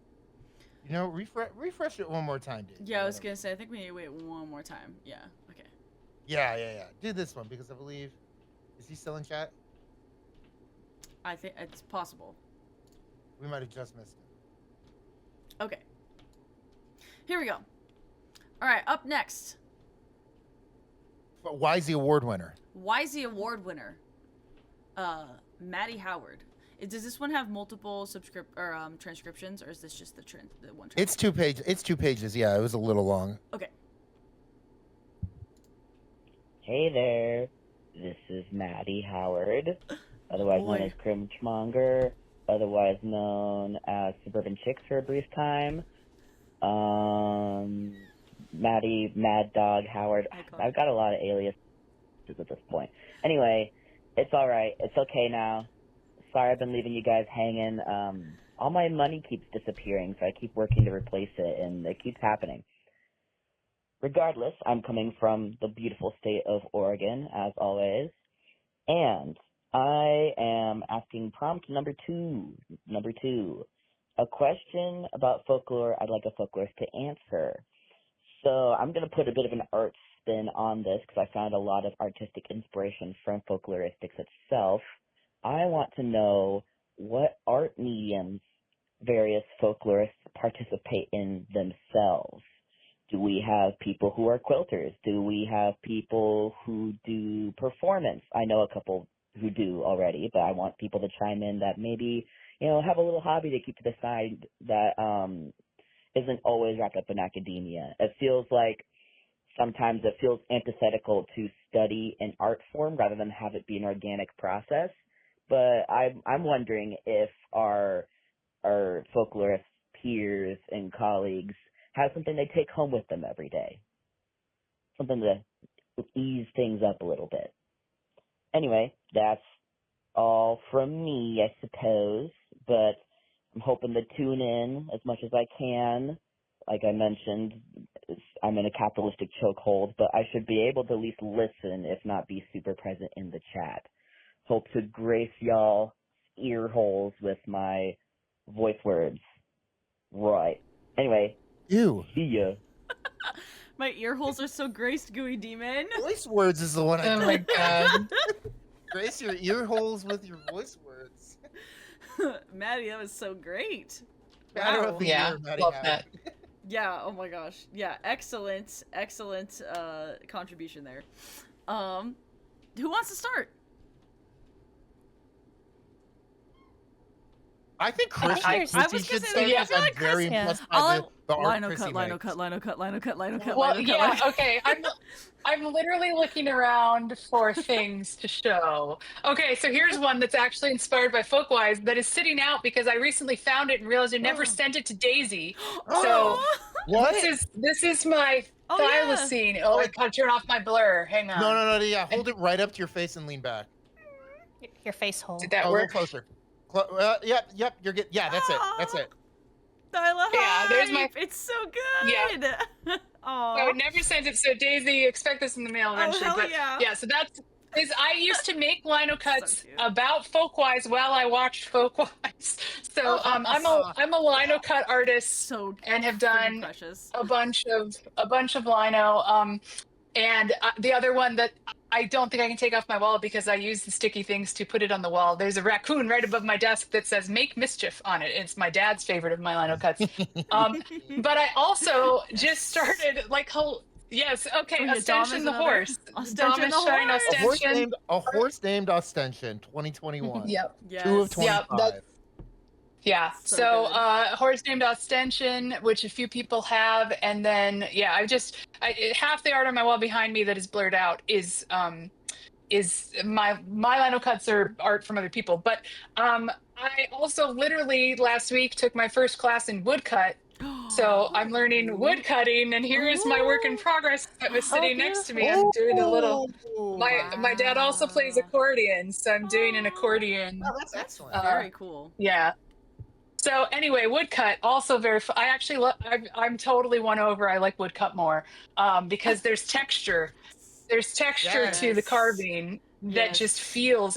It's like I was trying to describe it to my dad, ironically, last night, where I was saying, is there ever like a food that you just like chewing? That's what it feels like to carve. Woodcut for me. It's just really pleasant to do the texture. Yeah. So anyway, that's I'm literally tomorrow is I have to finish this by tomorrow and bring it into my class to be printed. But yeah, so now I'm doing woodcuts too. But I picked up lino cut I took an art class in 7th grade. Okay. And as most people who get into lino cut, they do it when they're young in an art class. And I got a lot of good positive feedback from my art teacher about my lino cut piece. It was in the school art show. I was very proud of it. And then years and years later, I was like, you know what I would like to try again? Lino cut. And it's one of those things you can do at home very inexpensively. Tools are not that expensive. You can print in your kitchen with a wooden spoon and some ink. You don't need expensive equipment to do it, although I now have invested a lot of money in expensive equipment to do it. But and you can make really beautiful stuff. So just saying, if anybody is interested, it's been one of the most important things in my life to have an art form. I get really meditative when I'm doing art, and it gives me a chance to break out of the cycles of my thoughts that get too deep in one direction or another. And then there is the physicality of it, although like I also can't do it all that long because my hands can start hurting, but it's super enjoyable. And there's something about it that it really does make me feel good to have an outlet like that. So that's my art form. There you go. I also play music and stuff, but I'm much more into lino cut and woodcut right now. So something cello. Yeah, I do have my cello in the other room waiting to be played. Yeah, Sniff is here. Sniff doesn't do Sniff, art. would you like to share? Yeah, well, Sniff wants to share that he hates all of my art. Sniff hates art. He hates Sniff art. is a foe, Now the reason, not an ally. Now look, the reason I know Sniff, at least he doesn't hate all art. That was maybe an overstatement, but he has really strong opinions about the artwork that I have in my house. I think Sniff would probably like music and dance because he hates when art is on walls. He does not like wall-based art. He is very inclined to at any possible moment, like, attempt to either destroy it by ripping it if it's a poster, or by, like, knocking down all of it. Just very much. Yeah, Sniff is merely participating in performance art. Something, you have to be willing to destroy it. I suppose which that's is true. what Sniff is getting at. Yeah. He's definitely made his mark on a number of the pieces of art in my house, certainly. But I mean, I make art. I quilt. I draw stuff. I make patches. Famously, the Moomin quilt. Famously, a Moomin quilt, which I learned today. By the way, this is a complete tangent, but Ian Brody doesn't know Moomins, and I think I have to have a chat with him sometime about this. Anyway, but yeah, there's so much art we make. I feel like art is fundamental to the way that I learn and I retain information. I process what I'm reading or engaging with in my daily life. It's almost like dreaming, where I feel like my brain is suturing together all the little connections while I'm able to process something through my body into my hands and then into the materials that I'm engaging with. I know it's a weird way to put it, I guess, but it's my way to put it, so I'll leave it at that. I mean, Dom is a chef and a cosplayer. Kathleen's a musician. You need to have a degree to be a chef. I do a lot. I'm a really good cook. I made Hair Witch Jaded a Randall that they won in a Guts tournament. I don't know if you still have Randall, but so yeah, cute. I crochet and do a lot. I really want to talk about I used to make for Guts. Oh, your cakes were art. Oh my god. So Kathleen, at the end of the Guts season every year, our Smash League we used to be in, would bake a cake that was a stage from Smash with the top 8 competitors' characters as toppers. That's so cool. That's incredible. So cool. I don't want to spoil the big reveal of the cosplay I've been working on right now, but I have been putting a ton of hours in secret into a cosplay for Dragon Con this year. Oh my god. That no one who's going to Dragon Con is allowed to know about, because I'm just gonna wear it. Orc Cloud. Yeah, it's like Sailor Orc Cloud. Yes. Sailor Orc Cloud. I have been putting hours and hours into a cosplay. Let's just say I made a pattern to cover a 3D surface, which was something I've seen people talk about in videos, but never had to do myself, and I was very proud about that. I was very proud of figuring that out. I felt like I am finally, I finally, after 10 years, I'm at least an intermediate cosplayer. I was very proud of that. It was a ton of fun. I won't say more. I'll let you all be surprised by the picture. Hi, James. James is here. Hello. Hi. But I think I've talked about singing and dancing. The other thing I want to talk about, because it goes along with humanities that play in the chat, saying I don't want to make you think. What did you say? Capitalism. Yeah, it's something capitalism. One of my favorite, like Chrissy's saying, most meditative things to do is to reappropriate a capitalist trinket, and that is I love painting amiibos for people. Yes. Just painting miniatures, doing custom paint jobs on miniatures is one of my favorite things to do. I love it so much. It's I very love good. I love like making the Pokemon a shiny, or I really want to, I've never painted my own D&D miniature because I play on like roll so much, Oh, yeah. but that's something I really want to have like an in-person campaign. It's like, you know what I'm saying? But I love taking like a cheap plastic capitalism trinket and making it my own creative expression. One of my favorite things to do. Yes. And shouts out to friend of the show Matilda for getting me started in that in grad school by giving me a bunch of acrylic paints and tiny brushes. Great influence on me. Matilda gave you that? That's so cool. Yeah. Shout out Matilda. Wow. Oh, good. can I also make? Oh, yeah. I want to make a pitch for craft everyone can do that is now another one of my obsessions, but it is hidden away in a drawer somewhere. If anyone is interested in picking up a craft so that they have something that is meditative and enjoyable, there are companies that sell these laser cut wooden looms. So one of them is Hello Loom. It's based here in Madison where I live, and you can make tiny little weaving projects on your Hello Loom, which I'm going to try to find mine now because I know it exists and it's somewhere in here. Here it is. So they're so fun. This is actually a medium-sized one. I can't tell if you can see the detail of it. They're so epic. Yeah. From Play Make Learn. Yeah, from or, Play Make Learn. So they're very portable. They're very fun. It's very easy. So if anyone needs an easy, fun craft, Hello Loom is this company. HelloLoom.com. Yeah, I think a crafting stream could definitely be fun. It would be fun to do hangout craft time, like everybody hangout craft time, like in Discord or something, and maybe I can just like have the big screen on, people could pop in, pop out, or something like that. It'd be really fun. We could all be doing our I will say the magic of my computer is that it now has desk view. This is a video feature on Macs that I don't understand, but it can show my desk, and I'm like, oh my gosh, I could absolutely record myself making lino cuts or doing woodcut very easily with this crazy weird feature of my new computer. So, FYI. So awesome. That was so cool. If you do craft night, I will 100% build a Gundam. Yeah, that would be really fun. Like the progress. It's mostly we just have to figure out the camera logistics and the number of people and that sort of thing. But otherwise, oh my gosh, we could do a craft along. Yeah. Bring a Gundam and craft along. Yeah, craft along. We could I just finished G-Quux last night, so I've had the Elmeth on my desk. Aww. Love it. That's the Lala soon. Very cool. I love it. All right. Next voicemail? Next voicemail. The long awaited. Here we go. Hey, Folkwise crew.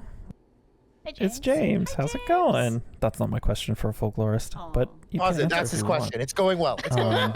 I am going to talk about how important libraries have been for me. It's maybe a little more general than arts and humanities specifically, but I think you'd be hard pressed to find somebody that wants to take the position that libraries are not at least arts and humanities adjacent.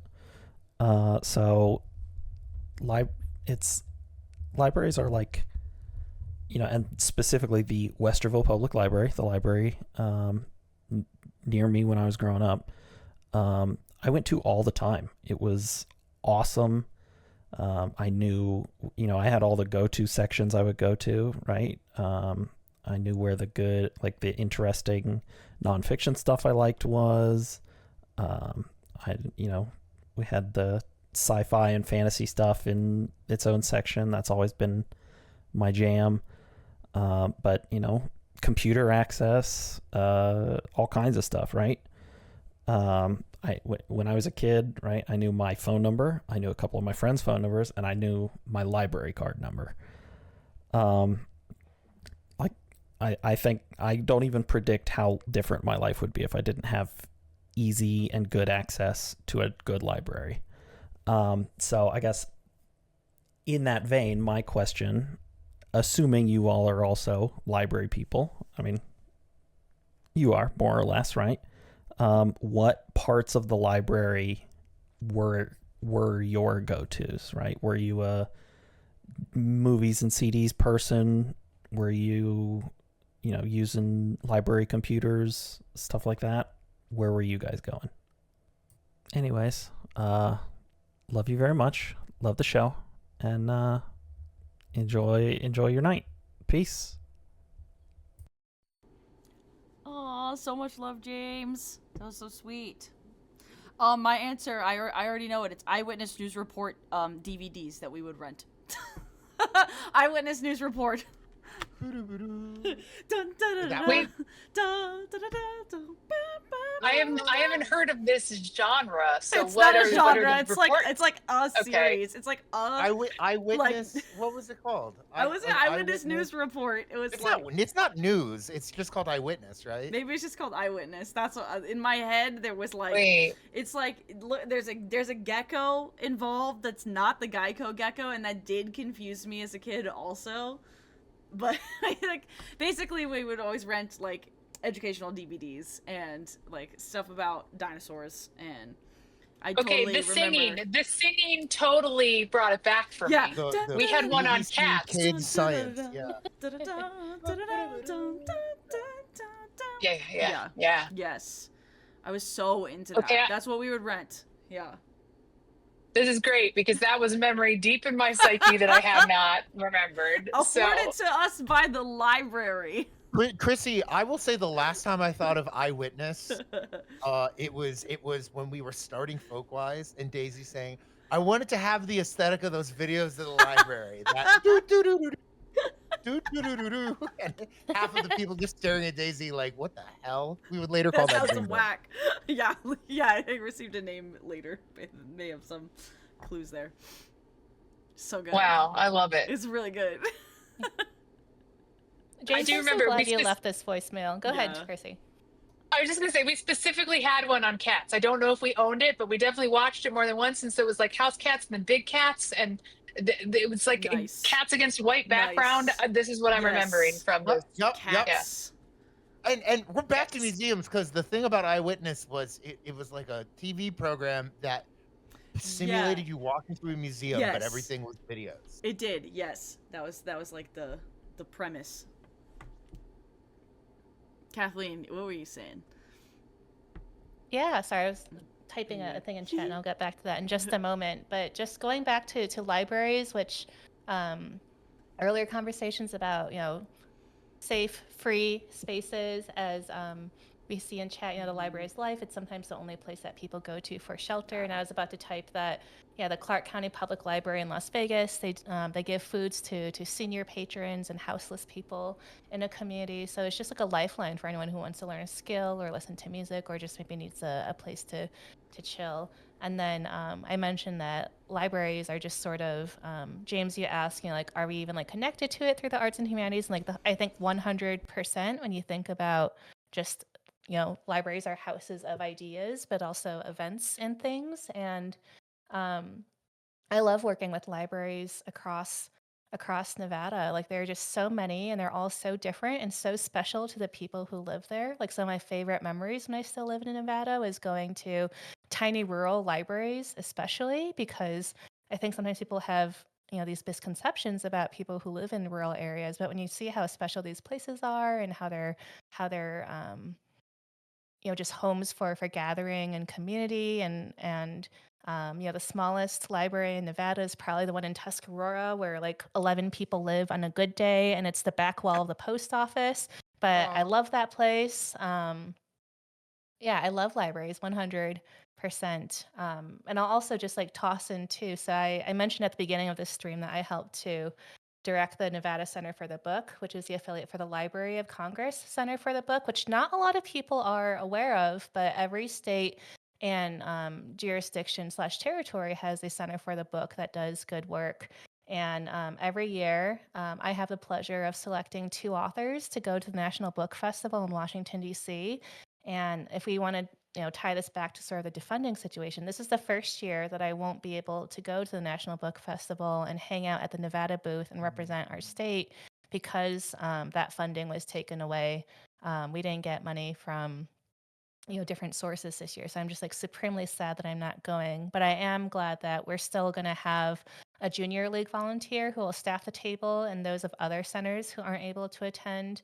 And it's just such a great network and community to be a part of for people who love literature and love reading and just still care about the library and the people who go. So libraries, I think, are like the best part of our country, and we should protect them however we can. Yeah. Mic I'm drop. 100%. Yeah. Yeah. 100% Amen to good that, on that. Kathleen. Yes. Yeah, I mean, that was also when we started the program I ran at Wisconsin Humanities, which is called Community Powered. We started from libraries because the whole point of Community Powered was to build community resilience. And libraries are the places that are doing that in their communities. They're the places that touch everyone's lives in communities. They're the places that offer services that are, most likely non-denominational and aren't attached to, are free and aren't attached to any sort of other bias, and so they're a space that everyone feels welcome. They're really like one of the most important spaces in communities, and everybody's doing such innovative things. Like I keep hearing about different libraries that you can rent tools or cooking equipment or whatever, and all that. Just I think they're really central to community life in a lot of places. So 100% behind libraries. I want to answer the question of where I go in the library because I was thinking about this and realizing the ways that I was a folklorist and didn't know it as a kid. One of them was that I used to check out all the books on conspiracy theories and 100% believed them. Oh my God.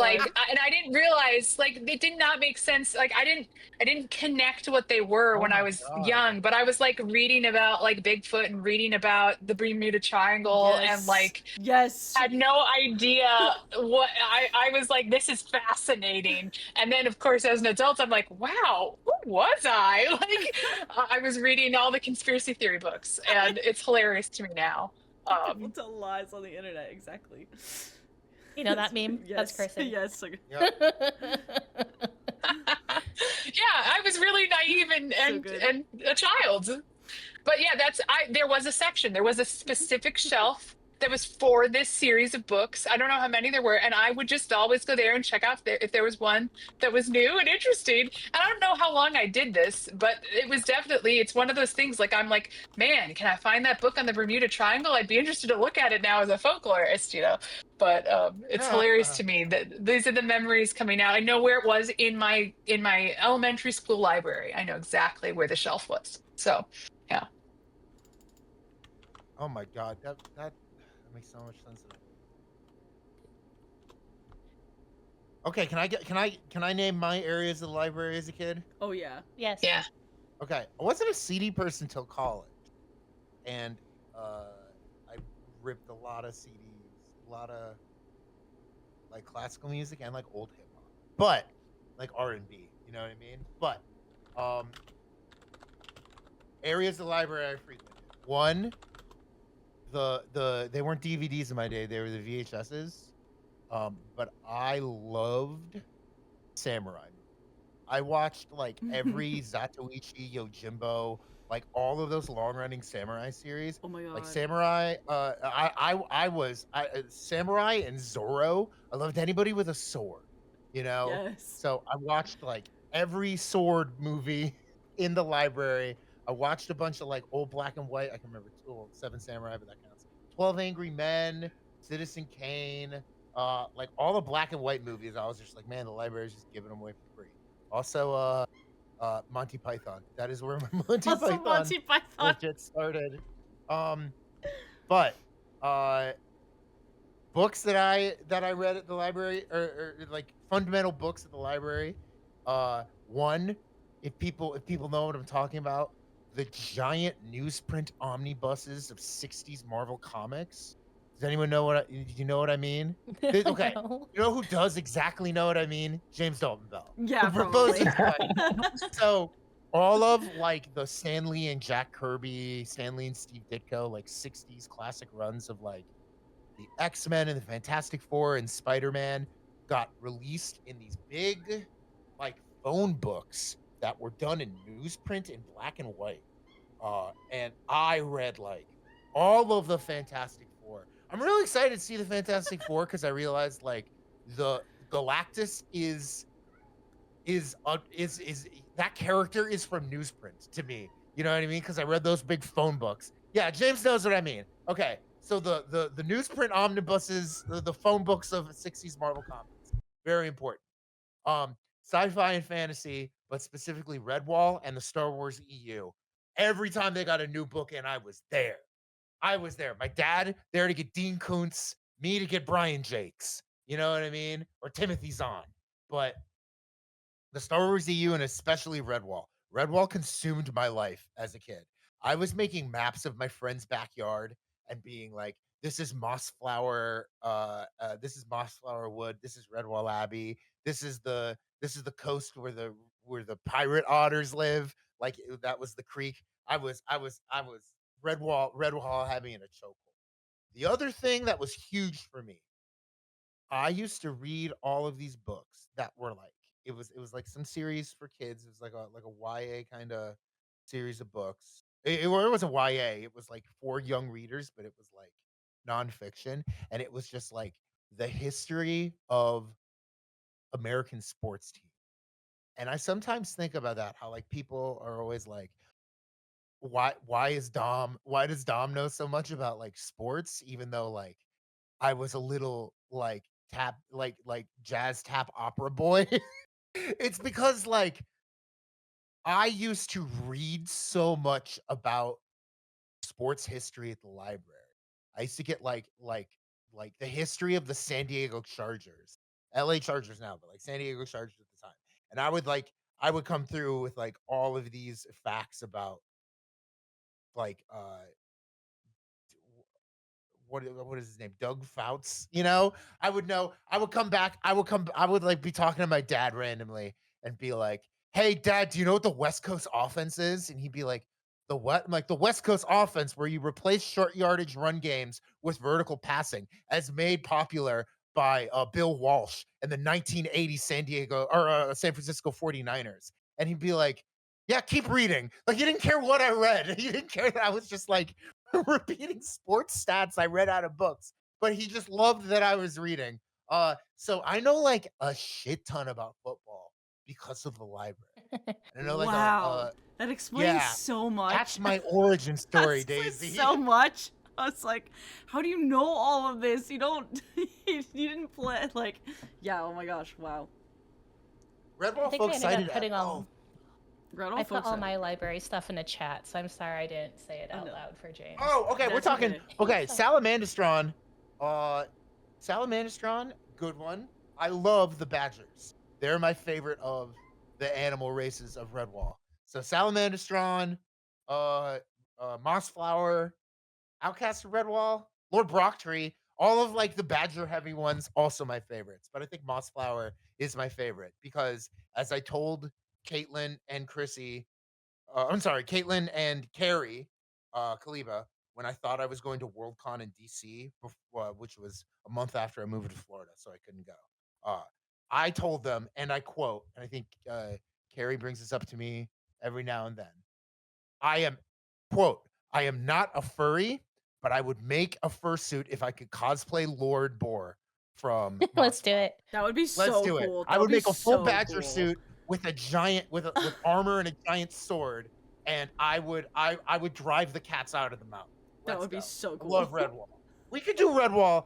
OG book is Redwall with like Clooney the Scourge. That is Redwall. Long Patrol Oh my Hairs, God, Clooney the Eulalia, Scourge, I totally Eulalia forgot in the about him. chat, fam. Eulalia in the chat.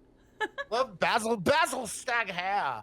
I had my best friend and neighbor growing up was Australian, and his like sometimes his dad would like read us when we spent the night. His dad would read us Redwall as we went to sleep, and he was so good at the voices. I love my mom, and thank you for turning in a voice note. Yes. But I remember my mom trying to do the Badger voice and like, or not the Badger voice, the mole voice, and just like reading the Scottish brogue in an American accent. And I was being like, "You are obviously not doing the voice, Mom." But our neighbor, his name was Robin, our neighbor would do all the voices, and he had the most, like, Basil Staghair is Australian for me now, because the way Sam's dad would read Basil Staghair. So in my mind, all of the Red Wall Rabbits are Australian. It's so silly. Salt and pepper in action. Yeah, is this why we do voices on Folkwise all the time now? It we might do a lot be. of voices. It might be, young when we play Matthias. games. Oh my gosh, epic. So, yeah, I guess Star Wars, Red Wall, sports, samurai. James, thank you for the excellent question. I'm reminded once again of Lydia Bringaroon, friend of the show, asking to advertise the concept of libraries when we do our main interview show. She just said, make it a nice, juicy purple background. Go to your local library.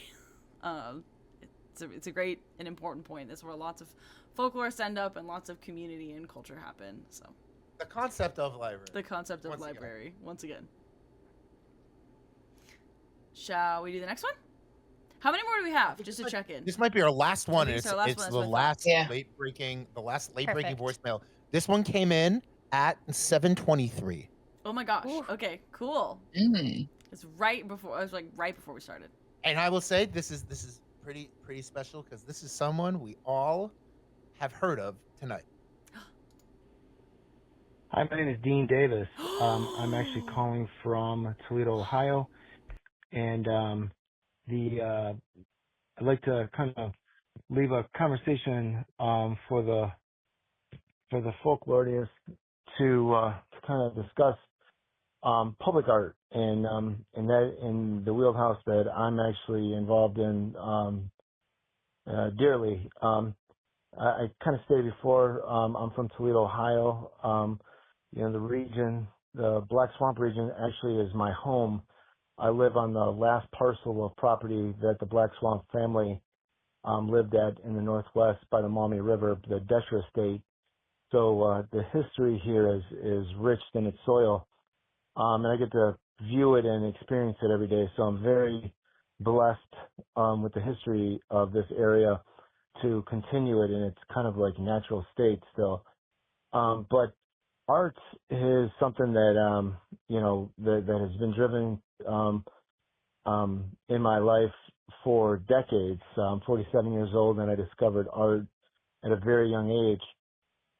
And so I definitely see the importance of it, and I've chosen to adventure into public art, which is kind of right in the same wheelhouse as preserving our history and telling the story for generations to come. I always say that public art has a sense of immortality to it that lives way after the artist passes away in the communities that it lives in. It stands for a little bit more than ego and selfishness. It speaks for what a community has to say. So I think that's definitely necessary in our modern times to try to capture that in its fullest possible way, like we've done for centuries. So the history of public art and what the storytelling of what history means definitely goes hand in hand. So I truly believe that is a necessity for the storytelling, is the proper illustrations that live in that. So one of the questions that I would love to have answered is there more public art in our history than public is aware of? Do we have good archives for this public art that has gone through and kind of been able to have been documented before it's either been washed over or it's been modified? But I'd love to be able to see it in its original state. And public art sometimes finds its way into a current And it might cut off there, but Whoa.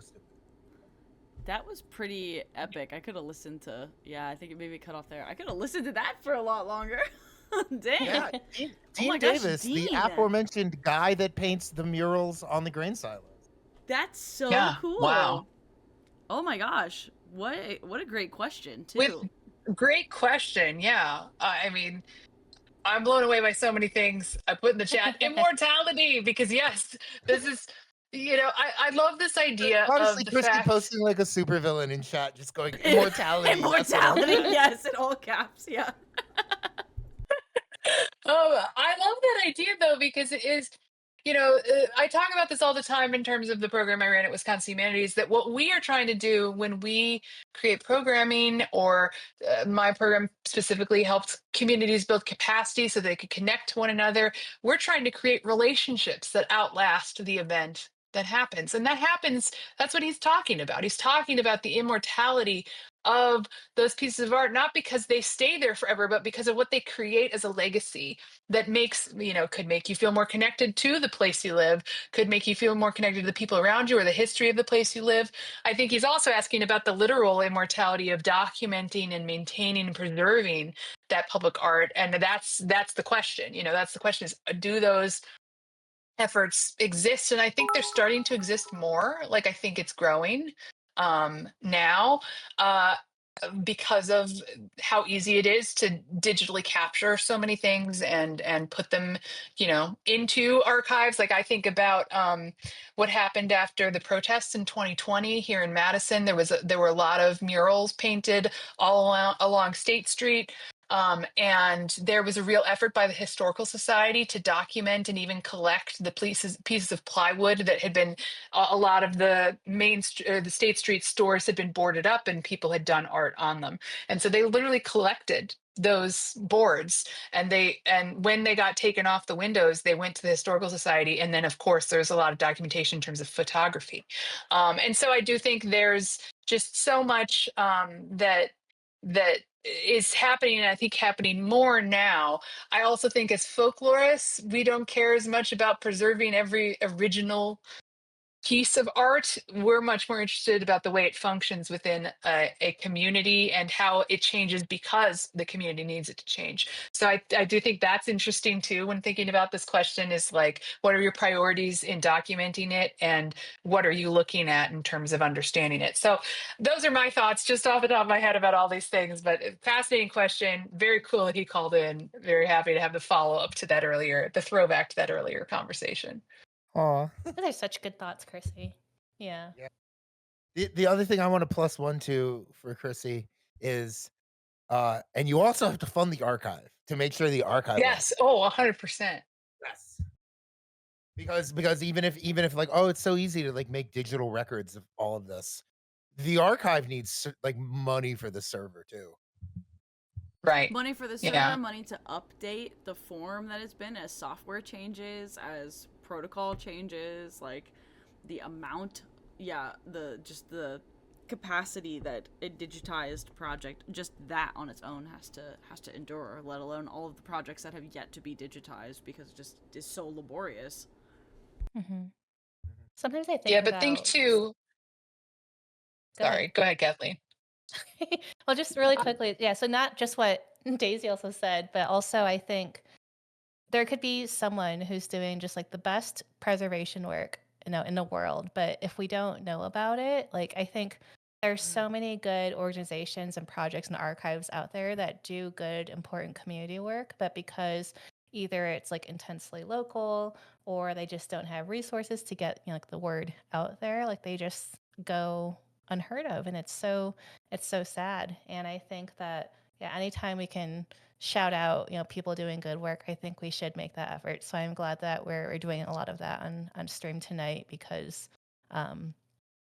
that's folklore in action. I learned that good definition of folklore today about saying, making, doing, and believing. So I'm going to try and do all those as much as I can. Yeah, I was just going to add that there's things that we can do as people in the world to help archive, by which I mean we can document everyday life. We can document art in everyday life. Instagram can become a space for archiving if we want it to. There's also, I just want to mention this, a whole world of community archiving that exists, which is helping communities find ways to capture and do the work of maintaining an archive for their community with their input in what should be in that archive. Because obviously, if it's led by a curator who's not part of that community, they might not have the same idea of what needs to be documented. So I just want to say, like, be an archivist in your own world in the absence of some of these systems that are formally supporting them.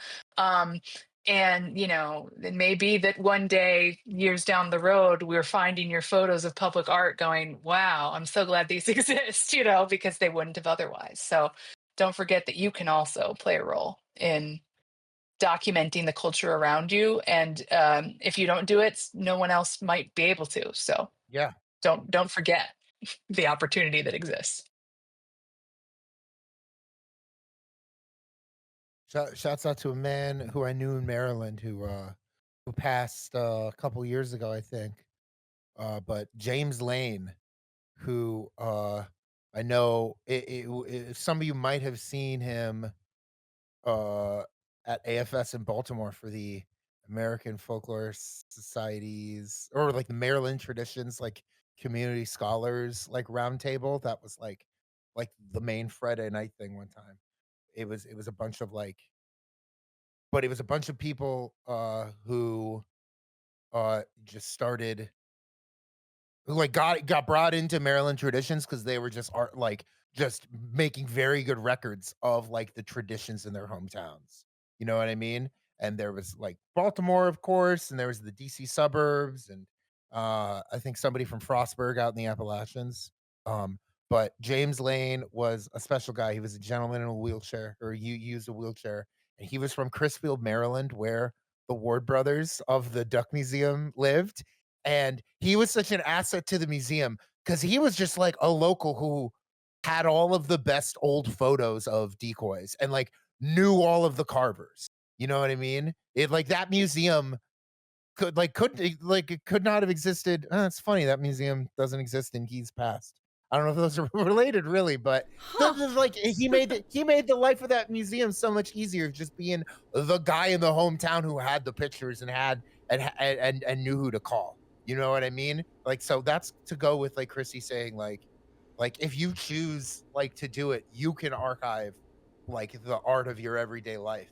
And I'm here to say sometimes you're better at it than the people whose job it is to do it. Yeah. Yeah, absolutely true. Yeah, because you care too. Like, you care in a way that someone who doesn't care, you know, can't get all the nuance of in documenting. So what a good voicemail to end on. I know, so good. great. Yeah. I didn't even listen to this one all the way. I just heard it was Dean the Miro guy, and I'm like, oh, we're saving that. He's stay there. Yeah, he's gonna be on here. That's a great question too. Very good. I just want to say all the voicemails were pretty darn incredible. And, you know, I was not sure what to expect from a call-in show on a live stream, but I think this was really fun and prompted so much good discussion. And so thank you everyone who called in. Like, we couldn't have made this. We couldn't have made this possible or made this happen without you. So we should do it again. Craft Stream, I'm building a Gundam. Craft Stream, you're gonna get your Craft Stream would be really Gundam fun. Craft Stream would be fun. I could do like a high grade in 4 hours, easy. Yeah, more cooking stream. I feel like the four of us who committed to doing a cooking stream before the end of the year. Yeah. Yeah, it'd be great. Let's do it. Another call in. We could. What else would we call in for?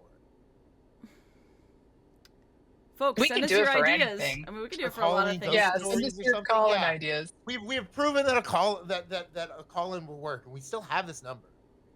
We do still have this number. Yeah, just oh my gosh, just a huge thank you to everybody who called in and all of the people we messaged about, you know, just this project, all the people who shared our stuff. A lot of people, this was one of our like sort of Instagram posts or like social media announcements that got shared the most widely, and people seem to really appreciate that it was happening. I plan on, you know, editing this and compiling it into a video for our YouTube channel, just to spread the word and continue to spread the love of humanities and arts.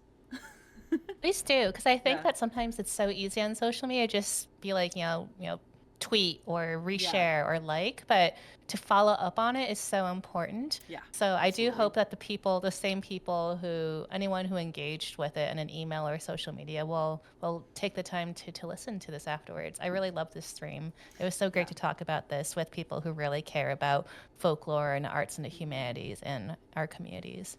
Including you, Kathleen. Yeah. Who? Yeah. Thanks. Me? Huh? That's awesome. Quotes have had meaning on many levels. Making quotes helped me to get a sense of my own space, sense of finding my way, sense of really working my way out of the labyrinth.